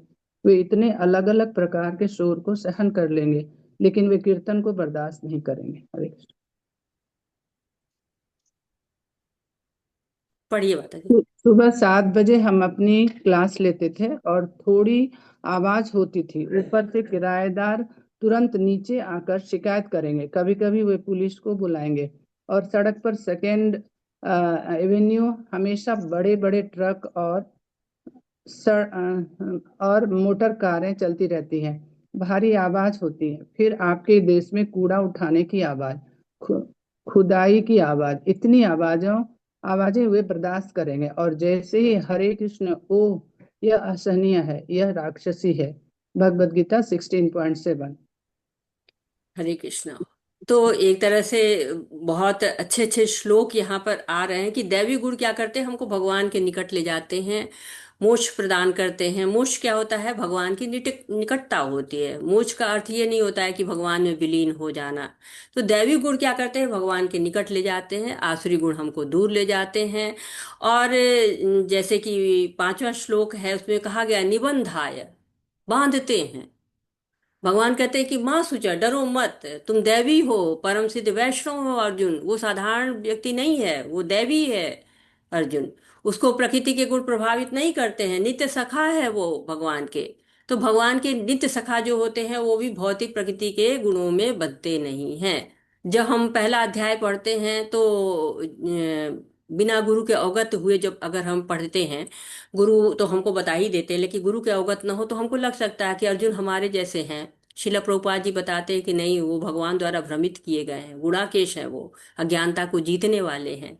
तो भगवान भगवत गीता में हमको स्पष्ट कर दिया कि अर्जुन प्रकृति के गुण में नहीं है, दैवी गुणों से संयुक्त है। जबकि हमको लगता है कि वो तो हमारे जैसे दया कर रहा है, हमारे जैसे ही पारिवारिक लोग के बारे में पूछ रहा है, लेकिन ये बिल्कुल जो है वो अलग है। यहाँ पर एक चीज और बताया कि असुर जो है वो क्या करते हैं, असुरों का कार्य हो जाता है कि वो लोगों को, जहाँ भी हरि कथा होती है, जहाँ हरि कीर्तन होता है, वहां उनको कष्ट हो जाता है। बाकी चीजें जो भी होगी उसमें उनको कष्ट नहीं होगा, लेकिन अगर भगवान की बातें कहीं हो रही है तो उनको अच्छा नहीं लगेगा। दैवी लोगों को नहीं पसंद करते हैं। हमारे जीवन में हमने अनुभव किया होगा कि लोग पार्टी करेंगे, तरह तरह के गाने गाएंगे तो ठीक है, कोई ऑब्जेक्शन नहीं है। लेकिन घर में जो है वो बच्चा है, वो टीवी देख रहा है, घूम रहा है चौराहे पे, घंटों गप्पे मार रहा है, कोई समस्या नहीं है। लेकिन बच्चा अगर पूजा कर रहा है, शास्त्र पढ़ रहा है, तो उसको कुछ ना कुछ टॉन्ट करते रहेंगे। प्रभुपाद जी ने भी अपने जीवन में इसको झेला है। अमेरिका में बहुत तंग गली में रहते थे, वहाँ गाड़ियाँ वगैरह जाती आती रहती तो बहुत शोर होता था।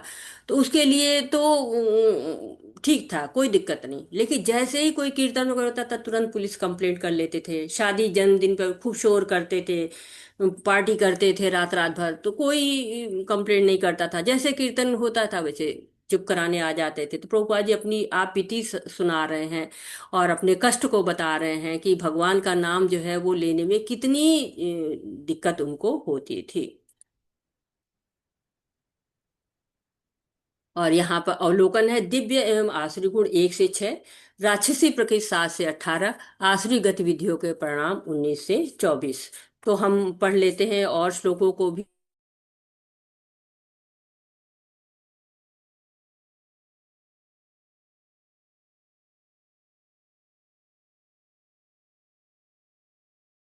हरे कृष्णा, 7वां श्लोक कोई पढ़ रहा है? हरे कृष्णा। आरती माता जी 7वां श्लोक पढ़िए। हरे कृष्णा, सादर प्रणाम माता जी। प्रवृत्तिं च निवृत्तिं च जनाना विदुरासुरा, ना शौचम ना पीचाचरो ना सत्यम तेषु विद्यते। जो आसुरी है वे यह नहीं जानते कि क्या करना चाहिए और क्या नहीं करना चाहिए। उनमें ना तो पवित्रता, ना उचित आचरण और ना ही सत्य पाया जाता है। हरे कृष्णा।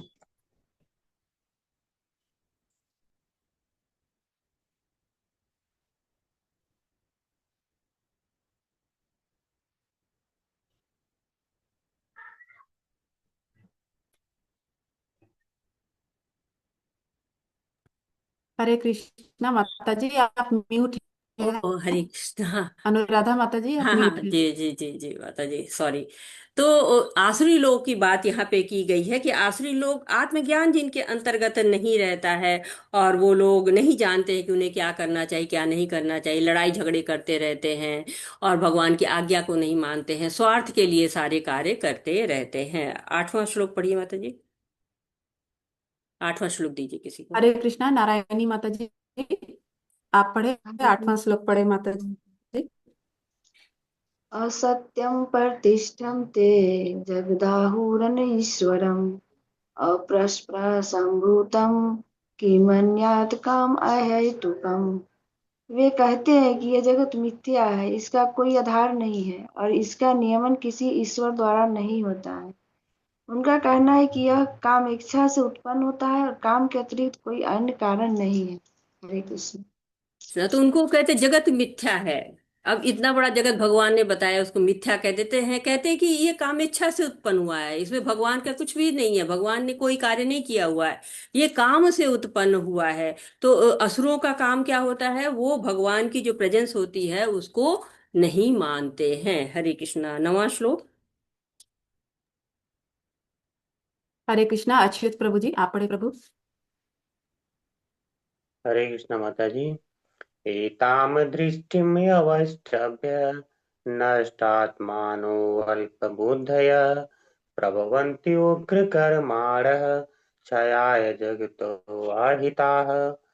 ऐसे निष्कर्षों का अनुगमन करते हुए आसुरी लोग, जिन्होंने आत्मज्ञान खो दिया है और जो बुद्धिहीन हैं, ऐसे अनुपयोगी एवं भयावह कार्यों में प्रवृत्त होते हैं जो संसार का विनाश करने के लिए होता है। हरे कृष्ण। हरे कृष्णा। तो ये लोग कैसे हैं? अल्प बुद्धिया लोग हैं, स्वयं को ही हानि पहुंचाते हैं ऐसे लोग। और ये लोग समझते ही नहीं है कि हमको दैवी गुणों में रहना है, हमको इन्हें जो है वो आसुरी गुणों में नहीं रहना है। चार जो है वो भावों को यहाँ पर दिखाया गया है एक तरह से, कि अल्प बुद्धिया हैं ये लोग, मूढ़ हैं, अधम हैं लोग, बुद्धि इनकी नहीं है, और ये जगत के हित के लिए जो है वो कार्य नहीं करते हैं, संसार को विनाश की तरफ पहुंचाते, उग्र कर्म करते हैं अपने भौतिक लाभ के लिए, छोटे छोटे भोग के लिए बहुत सारा कष्ट सहते हैं। जैसे आजकल विज्ञान है ना, बहुत ही चरम सीमा पर है, प्रगति कर रहा है, लेकिन उससे क्या हो रहा है? अच्छे कार्य तो कम आ रहे हैं, भक्ति तो आ नहीं रही है, लेकिन विनाश के लिए बहुत सारी चीजें हो जा रही, जैसे वायु प्रदूषण है, पानी भी गंदा आ रहा है, ग्लोबल वार्मिंग हो रही है, अस्त्र शस्त्र बन रहे हैं, जैसे युद्ध के लिए ज्यादा से ज्यादा कार्य हो रहे हैं। जैसे बंदर के हाथ में कोई उस्तरा थमा दे तो क्या होगा? वो अपनी गर्दन काटेगा, दूसरे की भी काट सकता है। वैसे ही स्थिति बनती जा रही है। 10वां श्लोक। हरे कृष्णा। हरे कृष्णा निर्मला माता जी। हरे कृष्ण माता जी। काममाश्रित्य दुष्पुरं दम्भमानमदान्वितः मोहाद् गृहीत्वा सद्ग्राहान् प्रवर्तन्ते शुचिव्रतः। कभी न संतुष्ट होने वाले काम का आश्रय लेकर तथा गर्व के मद एवं मिथ्या प्रतिष्ठा में डूबे हुए आसुरी लोग इस तरह मोहग्रस्त होकर सदैव क्षणभंगुर वस्तुओं के द्वारा अपवित्र कर्म का व्रत लिए रहते हैं। हरे कृष्ण। हरे कृष्ण। तो ये लोग क्या करते हैं? काम का आश्रय लेते रहते हैं, अनियंत्रित इनकी कामनाएं होती हैं। लेकिन भोग का क्या है? या तो भोग खत्म हो जाएगा या भोग करने वाला खत्म हो जाएगा। यही शश प्रजा भोगा दुख यो न एवते आदवंत कौन्तेय न तेषु रमता विधा। तो ये जो बुद्धिमान लोग होते हैं वो भोग में नहीं रहते हैं, लेकिन जिसकी कामनाएं बहुत ज्यादा होती हैं, रजोगुणी जो बहुत ज्यादा होते हैं, वो क्या करते हैं? काम ऐसा क्रोध ऐसा रजोगुण समुद्भवम महाशनो महापाप विद्येनमि वैरिणम। असुर है ना वो क्रोध करते रहते हैं, और साथ ही साथ कामनाएं बहुत ज्यादा इनकी रहती है। और इतना इकट्ठा, इतना संग्रह करेंगे कि जब जाने का समय होगा तो डर के मारे, जब शरीर त्यागना होगा ना, तो वो छोड़ ही नहीं पाते हैं शरीर को, कि इतना इकट्ठा है, छोड़ के जाना पड़ रहा है, चिंता में रहेंगे, भय में रहेंगे। लेकिन जो भक्त होता है वो बहुत आसानी से त्याग कर देता है, क्योंकि उसके त्याग की भावना पहले से ही होता है, शरीर भी वो उतनी निश्चिंता से त्याग देता है। 11वां और 12वां श्लोक। हरे कृष्णा। हरे कृष्णा। जिन्होंने पढ़ लिया है कृपया अपने हैंड्स डाउन कर ले, नए डिवोटी कृपया अपने हैंड्स रेज करें। हरे कृष्णा, हैंड रेज करें। हरे कृष्णा। पुष्पा माता जी, आप पढ़े माता जी। हरे कृष्ण माता जी, सादर प्रणाम सभी को।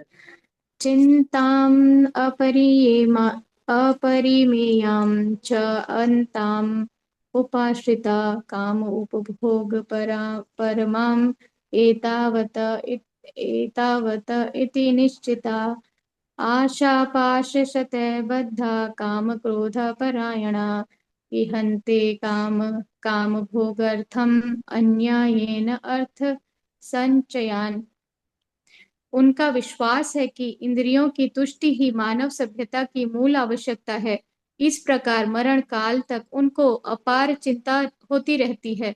वे लाखों इच्छाओं के जाल में बंधकर तथा काम और क्रोध में लीन होकर इंद्रिय तृप्ति के लिए अवैध ढंग से धन संग्रह करते हैं। हरे कृष्णा। हरे कृष्ण। तो इंद्रियां अनियंत्रित है, उसी को संतुष्ट करते रहते हैं, और मृत्यु आ जाती है, इच्छा भी पूरी नहीं होती है। जैसे मधुमक्खी होती है ना, उसका जीवन कैसे बीतता है? पूरे जीवन शहद इकट्ठा करती रहती है, पर भालू आता है और सारा शहद खा जाता है। वैसे ही मृत्यु आती है और सब कुछ हरण करके ले जाती है। इसीलिए भगवान का एक नाम क्या है, हरि, हरण कर लेते हैं। आसुरी लोग इकट्ठा करते रहते हैं, बड़ी सुंदर सुंदर जो है वो स्पर्श के लिए मुलायम तकिया, बेड वगैरह, बड़ी सुंदर घर बनाएंगे। लेकिन क्या होता है, ये संग्रह करते रहते हो, एक समय ऐसा आता है, मृत्यु आती है और सब कुछ हरण हो जाता है। 13, 14, 15। हरे कृष्णा। हरे कृष्णा शंभु प्रभु। 13, 14, 15 पढ़ेंगे प्रभु। हरे कृष्ण माता जी, धन्यवाद प्रणाम। हरे कृष्णा। हृदय मध्य माया लब्ध इमं प्रापरसे मनोरथमस्ति मदत्पि मे भविष्यति पुनर्धनम असौ मया हते शत्रु हरिणस्य चाप्रणपि ईश्वरो अहं भोगी सिद्धो अयं बलवान सुखी आढ्यो भी जनवास्मि कोऽन्योऽस्ति सदृशो मया यच्छे दास्यामि मोदिष्य इत्य ज्ञान विमोहिता। अर्थात आसुरी व्यक्ति सोचता है आज मेरे पास इतना धन है और अपनी योजनाओं से मैं और अधिक धन कमाऊंगा। इस समय मेरे पास इतना है, किंतु भविष्य में यह बढ़कर और अधिक हो जाएगा। वह मेरा शत्रु है और मैंने उसे मार दिया है और मेरे अन्य शत्रु भी मार दिए जाएंगे। मैं सभी वस्तुओं का स्वामी हूँ, मैं भोगता हूँ, मैं सिद्ध, शक्तिमान तथा सुखी हूँ। मैं सबसे धनी व्यक्ति हूँ और मेरे आसपास मेरे कुलीन संबंधी हैं। कोई अन्य मेरे समान शक्तिमान तथा सुखी नहीं है। मैं यज्ञ करूंगा, दान दूंगा और इस तरह आनंद मनाऊंगा। इस प्रकार ऐसे व्यक्ति अज्ञानवश मोहग्रस्त होते रहते हैं। हरे कृष्णा माता। हरे कृष्णा। तो कैसे कैसी सोच है, इतना मेरे पास है और ले लूंगा, डबल कर लूंगा, ट्रिपल कर लूंगा और कमा लूंगा। बड़ा अभिमान हो जाता है उसको अपने बल पे, धन पे। योजनाएं बनाएगा और इतना व्यस्त हो जाएगा ना कि उसको समझ में नहीं आता है कि ये हम क्या कर रहे हैं। लोभ की तरफ जाएगा, पतन होता जा रहा है, शारीरिक जो है क्षमताएं समाप्त हो रही हैं। आज ये खरीदूंगा, कल वो खरीदूंगा, और छोटी गाड़ी है, बड़ी गाड़ी ले लूंगा, हेलीकॉप्टर ले लूंगा, चार्टर्ड प्लेन ले लूंगा, सब। और उसको दिखता रहता है कि ये भोग कर लूंगा, वो भोग कर लूंगा, और इस तरह से वो। हरे कृष्णा।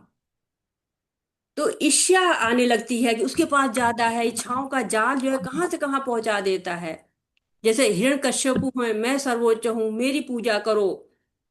इतना हिंसक हो गया कि अपने पुत्र के प्रति हिंसा करने लगा, मैं ही ईश्वर हूं, मैं ही शक्तिशाली हूं।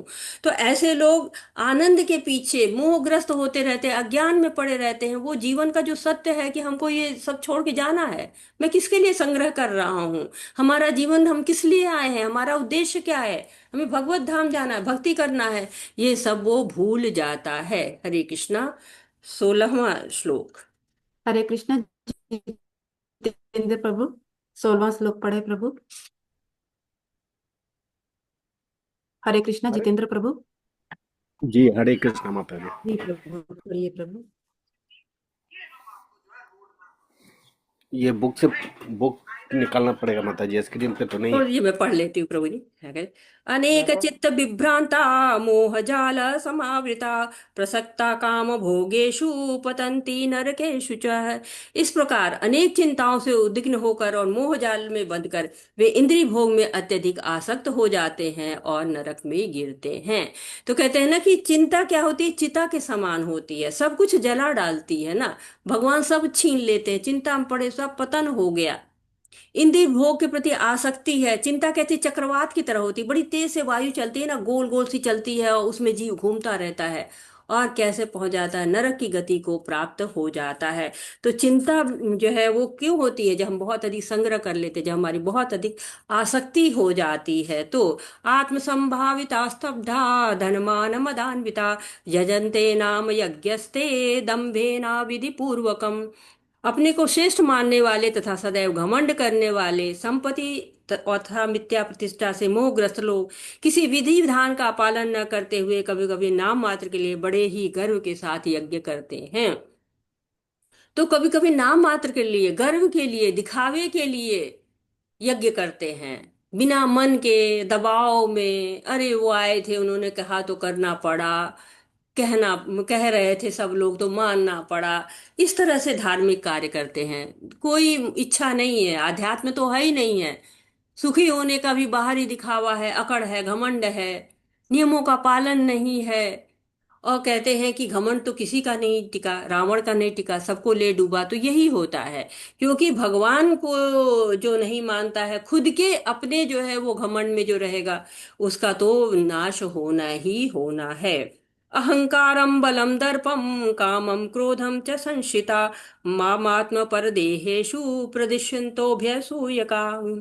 मिथ्या अहंकार, बल, दर्प, काम तथा क्रोध से मोहित होकर आसुरी व्यक्ति अपने शरीर में तथा अन्यों के शरीर में स्थित भगवान से ईर्ष्या और वास्तविक धर्म की निंदा करने लगते हैं।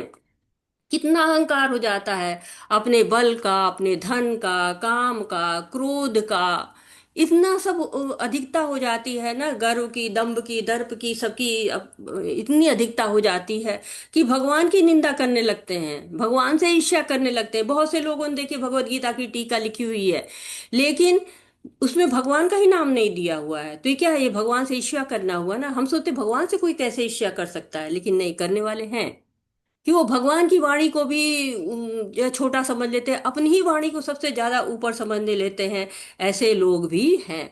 इसलिए कहते हैं कि हम में ये आसुरी गुण है, इनसे दूर रहना चाहिए, क्योंकि आसुरी गतिविधियों के परिणाम क्या होते हैं, ये 19 से लेकर 24 तक है।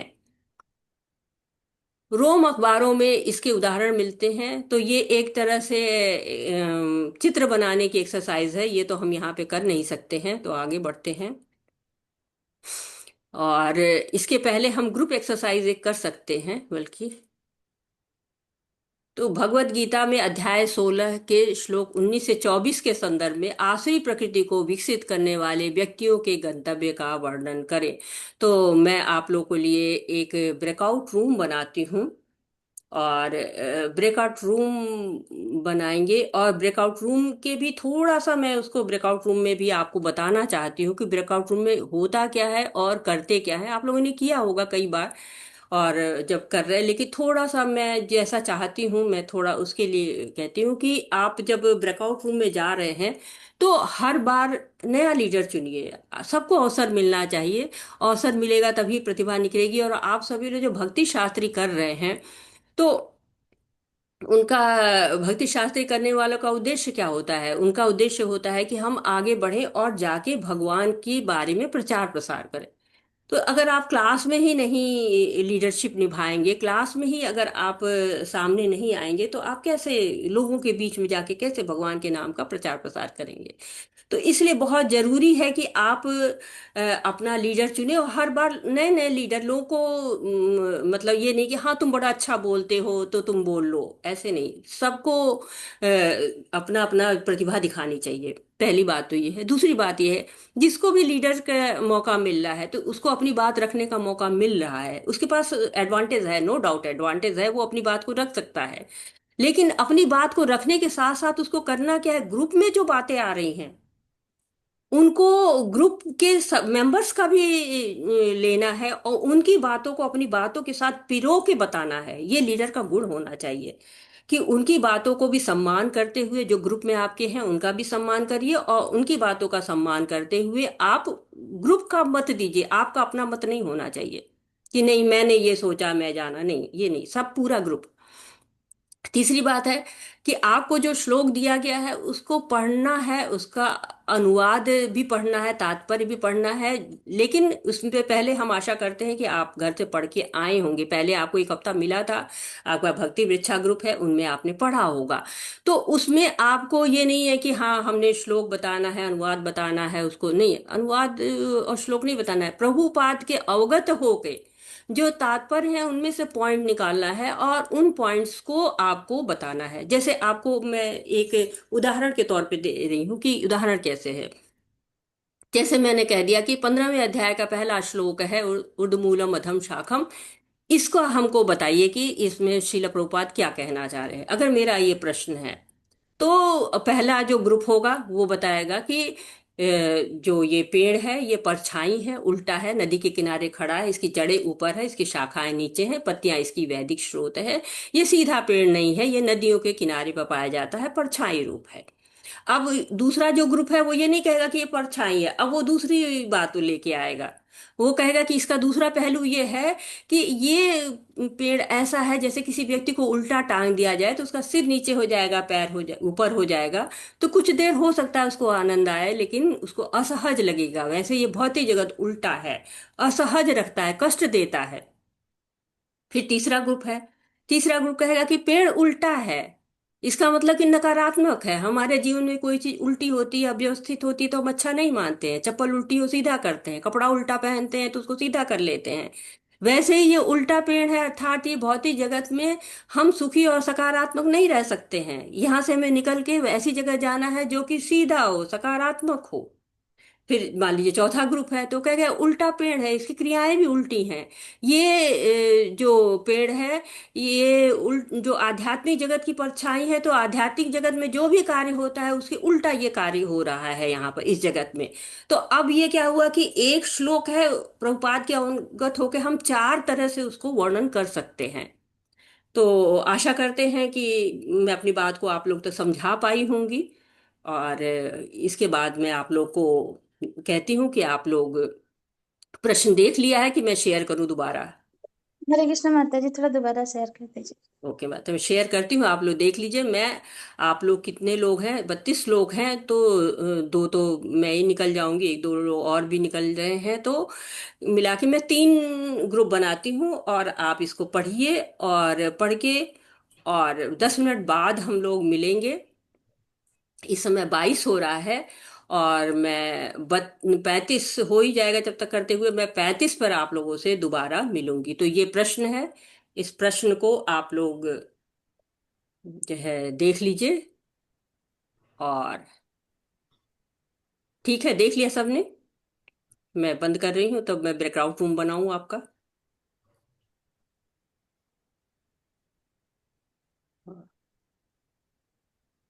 ब्रेकआउट रूम में 3 रूम बना रही हूँ।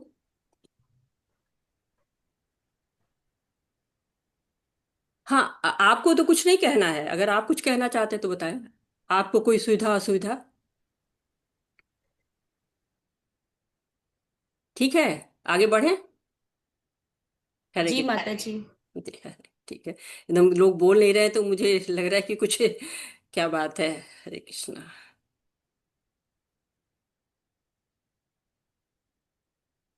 हाँ, ज्वाइन करिए आप लोग। ज्वाइन का आ रहा है?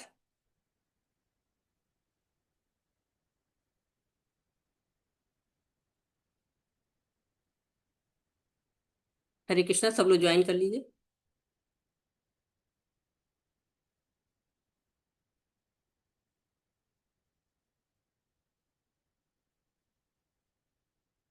अच्युत प्रभु जी ज्वाइन करिए, सब लोग ज्वाइन कर लीजिए। हरे कृष्ण। राघवेंद्र प्रभु जी, आपका जो है रूम नंबर 1 है।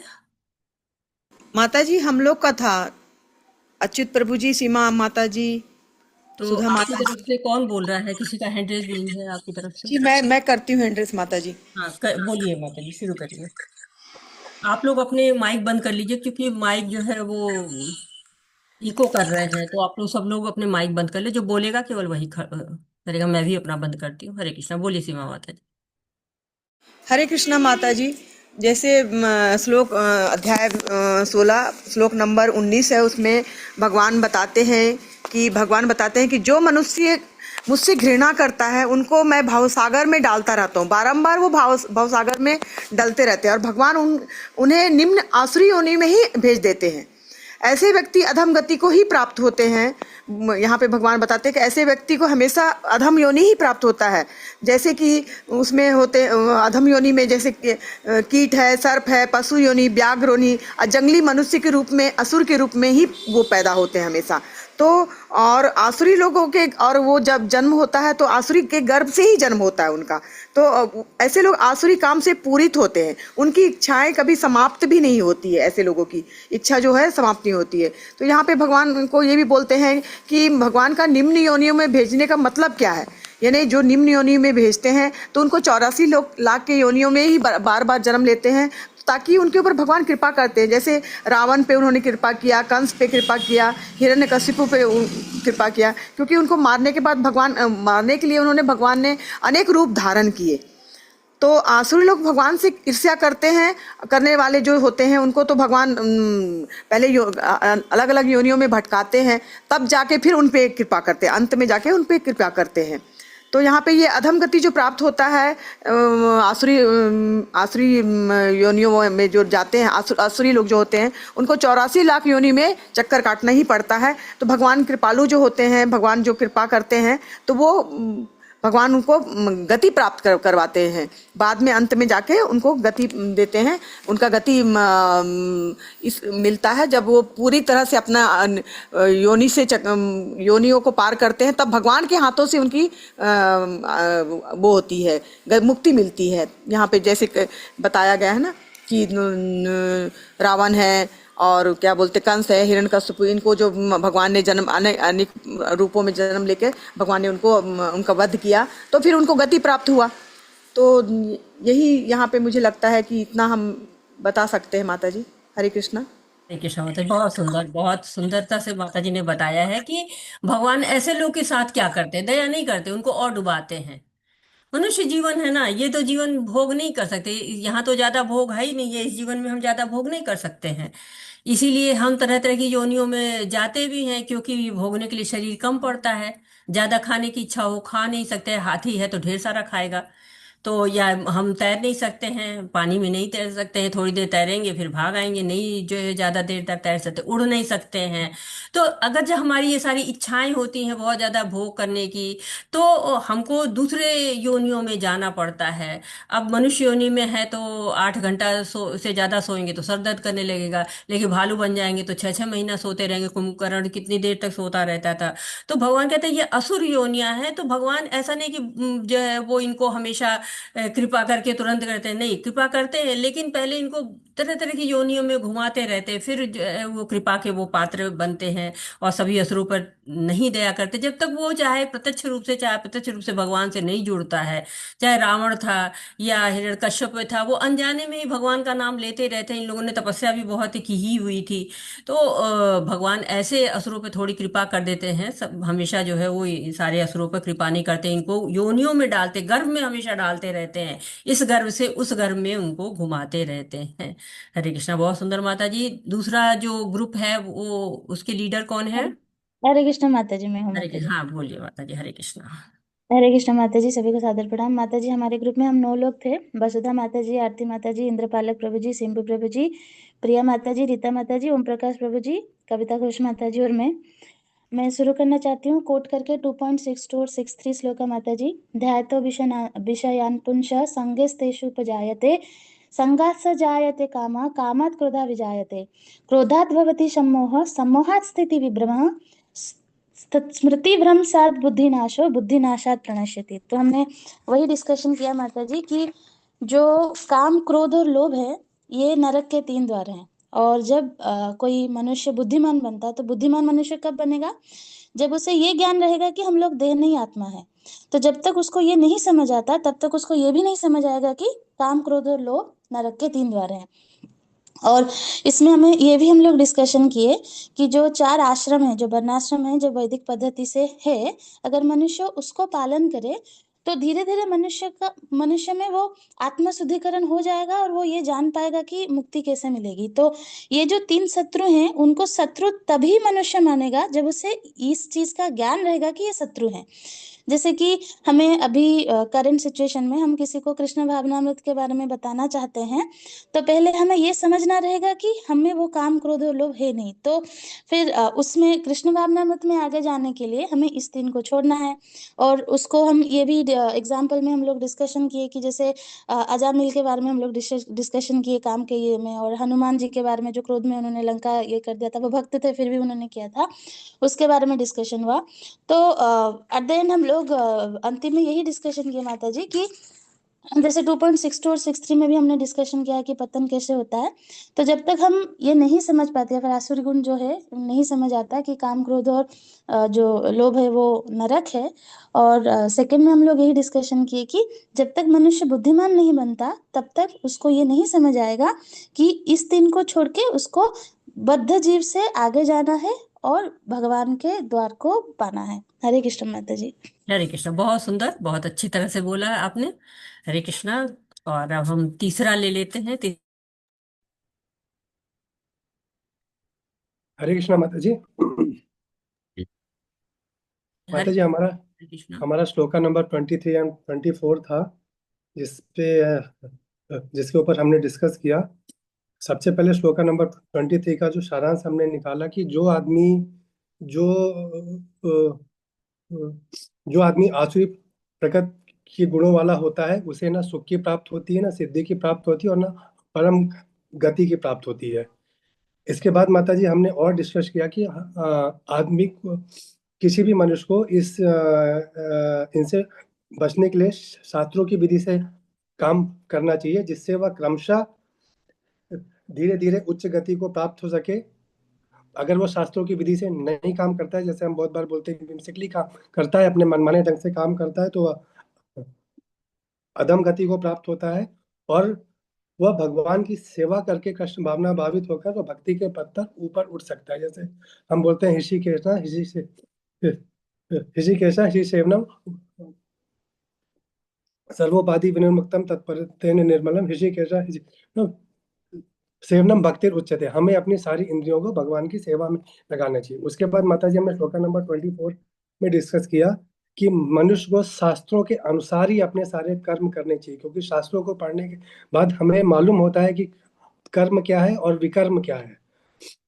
और जैसा 15.15 में भगवान ने कोट किया है कि वेदैश्च चाह सर्व अहम एव वेद्यो वेदांत कृत वेद विद एव चाहम, कि सारे वेदों का संकलन करता भी मैं हूँ और सारे वेदों के द्वारा जानने योग्य भी मैं ही हूँ। तो हमें अपने सारे जो विधि विधान है वेदों के अनुसार ही करना चाहिए, जिससे हम कृष्ण भावना भावित हो सकें। कृष्ण भावना भावित विधि को चैतन्य महाप्रभु ने संकीर्तन के माध्यम से बहुत ही हम सबके लिए सुलभ बना दिया है। सिर्फ हमको हरे कृष्णा महामंत्र का जाप देना है, जाप करना है, भगवान को भोग लगा के प्रसाद ही खाना है, और गुरु के मार्गदर्शन में काम करना होता है। तो माता जी ये कुछ पॉइंट थे जो हमने अपने ग्रुप में डिस्कस किए। बहुत सुंदर, बहुत सुंदर प्रभु जी, माता जी, सब लोगों ने कितने अच्छे से बताया है। और एक्चुअली में मैं जो चाहती थी वो मुझे मिला आज। बहुत सुंदर सबने बताया है। और हम अब अपनी आते हैं पीपीटी पे, जिसको इन बातों को, जो बातों आप लोग बता रहे हैं, इनको पीपीटी के माध्यम से पढ़ने की जो है वो चेष्टा करते हैं।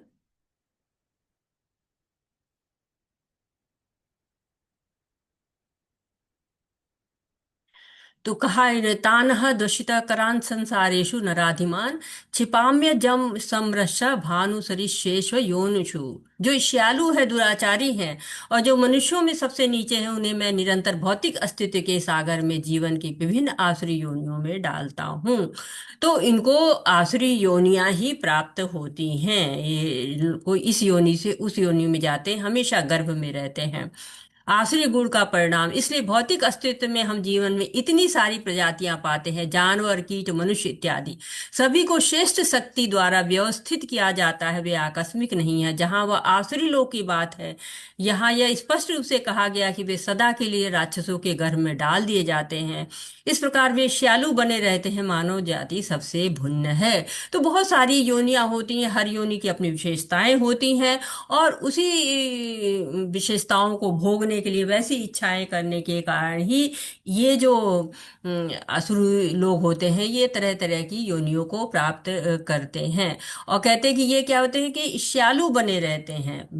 मनुष्य का जीवन मिला हुआ है, लेकिन ये हमेशा अपनी ईर्ष्या में, क्रोध में, लोभ में, भय में ही अपना जीवन व्यतीत करते हैं। यहाँ दिखा है कैसे आसुरी गुण है इनके अंतर्गत, कैसे ये इन्होंने, मतलब जो कुत्ते हैं दूसरे को देख के भौंकते ही रहते हैं, घड़ियाल हमेशा दूसरों को खाने के लिए तत्पर रहते हैं, ये सब इस नरक की ओर जाने वाले 3 द्वार, तीर्थम नरकस्येदम द्वार नाशनमात्मना काम क्रोधस्तथा लोभस्तस्मादेतत्त्रयम् त्यजेत।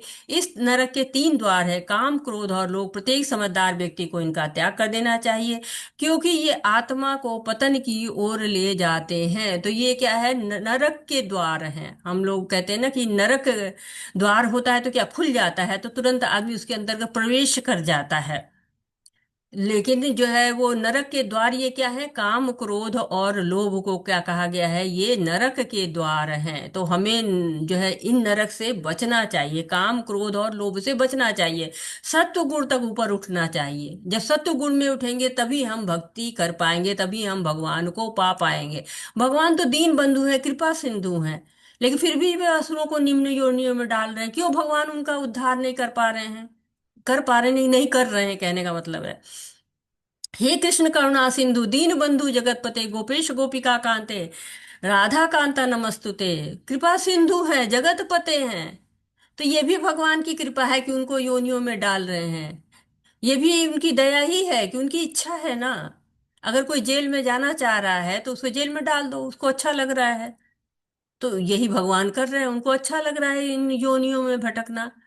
माता पिता होते हैं, उनकी कृपा भी डांट के रूप में आती है। तो ये जरूरी थोड़ी ना है कि माँ बाप हमेशा प्रेम ही दिखाएं। भक्तों को भी जब डांट पड़ती है तो कहते हैं कि कृपा हो रही है, भगवान की कृपा है। पुराने भक्त जो है नए भक्तों को डांटते हैं तो कहते हैं, जो भक्त डांट खाते हैं ना, कहते हैं कृपा प्राप्त हो रही है। तो असुरों का वध करके भी भगवान को कृपा कर रहे हैं, क्योंकि उनको उनसे मुक्ति मिलती है, क्योंकि अंत समय में भगवान उनके सामने खड़े हैं, भगवान की कृपा है। नहीं समझ पा रहे हैं, रावण के सामने भगवान खड़े थे, हिरण्यकश्यप के सामने भगवान खड़े थे। प्रभुपाद जी समझाते हैं तात्पर्य में कि असुर जो है निम्न योनियों में उनको डाला जाता है। असुर 3 चीजें, काम क्रोध और लोभ, नरक की ओर ले जाता है, वो नरक की तरफ जा रहे हैं। नरक कैसा होता है, 3 तरह का नरक होता है। एक नरक है ना जिसको गरुड़ पुराण में जिसका वर्णन है, जहाँ यातनाएं होती रहती हैं। और दूसरा भौतिक जगत में भी नरक है ना, परछाई है ना वो, यहाँ पर भी जीवन नारकी है। लोग कहते हैं कि इससे अच्छा तो मर ही जाते हैं, ऐसे जीवन से क्या लाभ। और एक नरक हमारे अंदर भी रहता है, हमारी बुराइयां भी नरक ही है ना।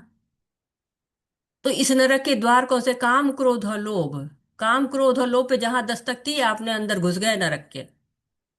तो आजकल क्या किया गया है कि इसको बड़ा अच्छा नाम दे दिया गया है, नाम बदल दिया गया है।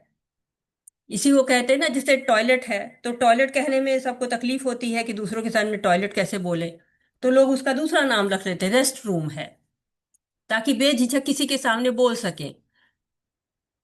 ऐसे काम है, उसको सक्सेस कहा गया है, कि अनियंत्रित इच्छाएं हैं, उसको कहते हैं कि ये सक्सेस है, सफल है आदमी। जितनी भौतिक चीजें जुटा ले रहा है, कामी बनो, सफल बनो।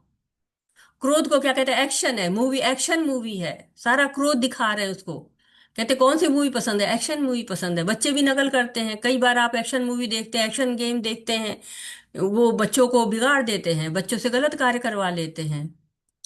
तो जैसे कि काम को बता दिया गया है, सक्सेस बता दिया गया, क्रोध को एक्शन बता दिया गया है, वैसे ही लोभ को क्या नाम दिया गया है। कोई बताएगा कि आजकल लोभ को क्या नाम दे दिया गया है। बड़े बड़े नाम दे दिए गए ना, नाम बदल बदल के लोगों को उसकी तरफ भटकाया जा रहा है। लोभ को भी कुछ नाम दिया गया है, किसी को समझ में आ रहा है कि क्या नाम हो सकता है। ट्राई कर सकते हैं आप लोग, कोई करना चाहे तो। बख्शिश, बख्शिश माता जी, जी, बख्शिश, और नहीं तो लस्ट, बख्शिश, बख्शी, बख्शिश, अच्छा। बख्शिश देते हैं ना माता जी, कुछ हाँ हाँ, ऐसे। टिप जो देते हैं, टिप की बात कर रहे जी, हैं ना आप, ठीक ठीक, हाँ जी। जी टिप, हाँ जी जी। और कोई, डिजायर, डिजायर माता जी। डिजायर, इच्छा। नहीं, अच्छा नाम देते हैं ना। बख्शीश देंगे तो बख्शीश तो हो जाएगा कि अरे लो ग्रेड हो जाएगा ना। टिप किसको देते हैं, कहीं पे आप होटल वगैरह में जाते हैं तो बेरे को टिप देते हैं, या माता जी ऑफर, जो ऑफर्स निकलते हैं, माता जी गिफ्ट। डिस्काउंट होता है, वो भी तो लोभ है माता जी। लोग डिस्काउंट के चक्कर में खराब चीजें भी ले लेते हैं। और शोबीज है माता जी, लग्जरी है, ये सभी तो आकर्षण का केंद्र है। इसके वजह से इंसान के अंदर लालच आता है और फिर वो गलत कार्य करता है उन चीजों को प्राप्त करने के लिए। बहुत तो सुंदर। तो मैं बताती हूँ कि माता जी गिफ्ट। जैसे जो गिफ्ट दिए जाते हैं वो भी एक तरह से लोभ का हाँ, ही है। लोभ ही हो जाता है, लेकिन लोभ को आजकल लोग बोलते हैं ग्रोथ कर रहा है, ग्रोथ कर रहे हैं, इनकी जो है क्या हो रही है, वृद्धि हो रही है, ग्रोथ हो रही है। गाड़ी एक रखे हुए दूसरी गाड़ी खरीद लेते तो क्या कहें, इनकी ग्रोथ हो रही है, बड़ा इनका बिजनेस चमक गया है, अच्छा चल रहा है। तो नाम बदल देते हैं। एक टाटा नैनो करके गाड़ी आई थी, छोटी सी थी, बड़ी जो है सस्ती कार कहा गया, विज्ञापन हुआ कि सस्ती कार। तो सस्ती कह दिया तो किसी ने खरीदना ही बंद कर दिया, मार्केट वैल्यू कम हो गई। हमको लग्जरी कार चाहिए, सस्ती थोड़ी चाहिए। तो इस तरह से हम काम क्रोध और लोभ की तरफ जो है वो बढ़ते चले जाते हैं, और जब बढ़ते हैं तो कहाँ पहुंच जाते हैं, नरक में पहुंच जाते हैं। स्वयं को कम से कम सत्व गुण के स्तर तक उठाएं। परमेश्वर को समझने का मार्ग खोलने से पहले व्यक्ति को कम से कम सत्व गुण तक स्वयं को ऊपर उठाना होगा। सतो गुण के स्तर तक स्वयं को ऊपर उठाए बिना व्यक्ति अज्ञान और रजोगुण में रहता है, जो आसुरी जीवन के कारण हैं। तो असुर लोग कहाँ किस गुण में रहते हैं, रजोगुण में रहते हैं, तमोगुण में रहते हैं, और रजोगुण और तमोगुण में रहेंगे तो भक्ति नहीं होगी। तो स्वयं को शुद्ध करना होगा ना, ये अशुद्धि है हमारे अंदर। भगवान तो क्या है, पूर्ण है ना, पूर्ण मदम पूर्ण मिदम है। इनकी नाम गुण लीला को समझना है, शुद्ध होगा उससे आदमी, सतोगुणी होगा उससे आदमी। शिला प्रभुपाद जी ने 4 नियम दिए, उनका पालन करना होगा। मांसाहार नहीं करना है, नशा नहीं करना है, मदिरापान नहीं करना, अवैध संबंध नहीं बनाना है। ये 4 नियम हम भक्तों के लिए बनाए गए ना, कि हम भक्त बन सके, उनको शुद्ध करके लिए बनाएंगे। भक्त तो ऐसा नहीं है कि 4 नियम पालन करके भक्त बनेंगे, नहीं, ये शुद्ध करेंगे और शुद्ध हो जाएंगे तो भक्ति होगी। भक्ति करने के लिए तो माला करना पड़ेगा, हमको भोग चढ़ाना पड़ेगा, सेवा करनी पड़ेगी। लेकिन ये 4 नियम क्या करते हैं, हमको शुद्ध कर देते हैं, सतोगुण तक ले जाते हैं, तो फिर हम भगवान को भक्ति करना शुरू कर देते हैं। स्वयं को कम से कम सतगुण के स्तर तक उठाएं। सतगुण के मंच पर आए बिना कोई भी आध्यात्मिक जीवन में आगे नहीं बढ़ सकता। यह एक सच्चाई है। जैसे किसी को भी लॉ कॉलेज में तब तक प्रवेश की अनुमति नहीं है जब तक वह स्नातक न हो, यह प्रतिबंध है, वह क्या समझेगा कानून। वह स्नातक होना चाहिए। और इसी तरह सबसे पहले हमें सत्वगुण के मंच पर आना होगा, फिर आध्यात्मिक ज्ञान शुरू होता है। तो कम से कम सतोगुण तक आइए, ये सच्चाई है। जब तक सतोगुण में नहीं आएंगे, आध्यात्मिक ज्ञान कैसे शुरू हो पाएगा। हर चीज की योग्यता होनी चाहिए ना। होती है, 10वीं पास करेंगे तो यूनिवर्सिटी में दाखिला नहीं होगा, 12वीं पास करनी पड़ेगी। तो योग्यता हमें लानी पड़ेगी। उद्देश्य क्या है, समझ। भगवत गीता अध्याय 16 का अवलोकन और पिछले अध्यायों के साथ लिंक।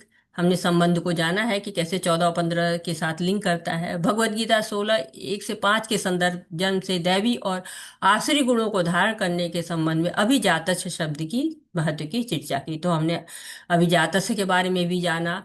उपदेश आवेदन। भगवत गीता अध्याय 16 के श्लोक 19 से 24 के संदर्भ में आसुरी प्रकृति वालों के गति का वर्णन किया गया, ये भी हमने जाना। शास्त्र चक्षुषा, शास्त्र के माध्यम से हम क्या देख सकते हैं।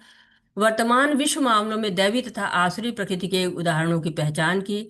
बड़े पैमाने पर वर्तमान समाज में उग्र कर्म के उदाहरण का हवाला दिया। तो ये सब चीजों ने हमने सुना है। ईश्वरीय गुण, यह ईश्वरीय गुण लक्षण है। या तो आप स्वयं को ईश्वरीय गुणों तक लाने का अभ्यास करें, या एक सरल विधि है कि यदि आप भक्ति सेवा में लग जाते हैं तो सभी ईश्वरीय गुण स्वतः ही आ जाते हैं। यह प्रक्रिया है, इसलिए इस युग में इन ईश्वरीय गुणों को विकसित करना बहुत कठिन है। लेकिन अगर आप सरल विधि से हरे कृष्ण कृष्ण कृष्ण हरे हरे का जप करके कृष्ण भावना में ग्रहण करते हैं तो स्वतः ही आप सभी ईश्वरीय गुणों को विकसित कर लेते हैं। तो ये अध्याय में हमने इतना सब जाना है। ईश्वरीय गुण हमें लाना है, उसके लिए बहुत कार्य नहीं करना है। ऐसा नहीं है कि कोई लंबी चौड़ी लिस्ट है, नहीं, बस भगवान की भक्ति करिए, भगवान के साथ जुड़ जाइए। उनके साथ जुड़ेंगे तो भगवान पूर्ण है, हम भी पूर्ण हो जाएंगे। ओम पूर्णमदः पूर्णमिदं पूर्णात् पूर्णमुदच्यते पूर्णस्य पूर्णमादाय पूर्णमेवावशिष्यते। हरे कृष्णा कृष्ण कृष्ण हरे हरे, हरे राम राम राम हरे हरे। वाञ्छाकल्पतरुभ्यश्च कृपा सिन्धुभ्य एव च पतितानां पावनेभ्यो वैष्णवेभ्यो नमो नमः। अनंत कोटि वैष्णव वृंद की जय। शीला प्रभुपाद की जय। भगवत गीता की जय। जय भागवतम की जय। जय। सभी लोग के जो है वो इस क्लास का हमने लगता है आनंद उठाया होगा। और काफी डिटेल में हमने पढ़ा है। अब हम प्रश्न उत्तर इसमें ले लेंगे। आपका कोई प्रश्न है, कोई सुझाव है, कुछ मेरी त्रुटि सुधार करना चाहते हैं, कुछ इसमें और ऐड करना चाहते हैं तो मोस्ट। हरे कृष्ण। हरे कृष्णा माता जी। हरे कृष्णा जी माता जी। माता जी, जैसे आपने लोभ का बताया, ग्रोथ के नाम से आजकल बोला जाता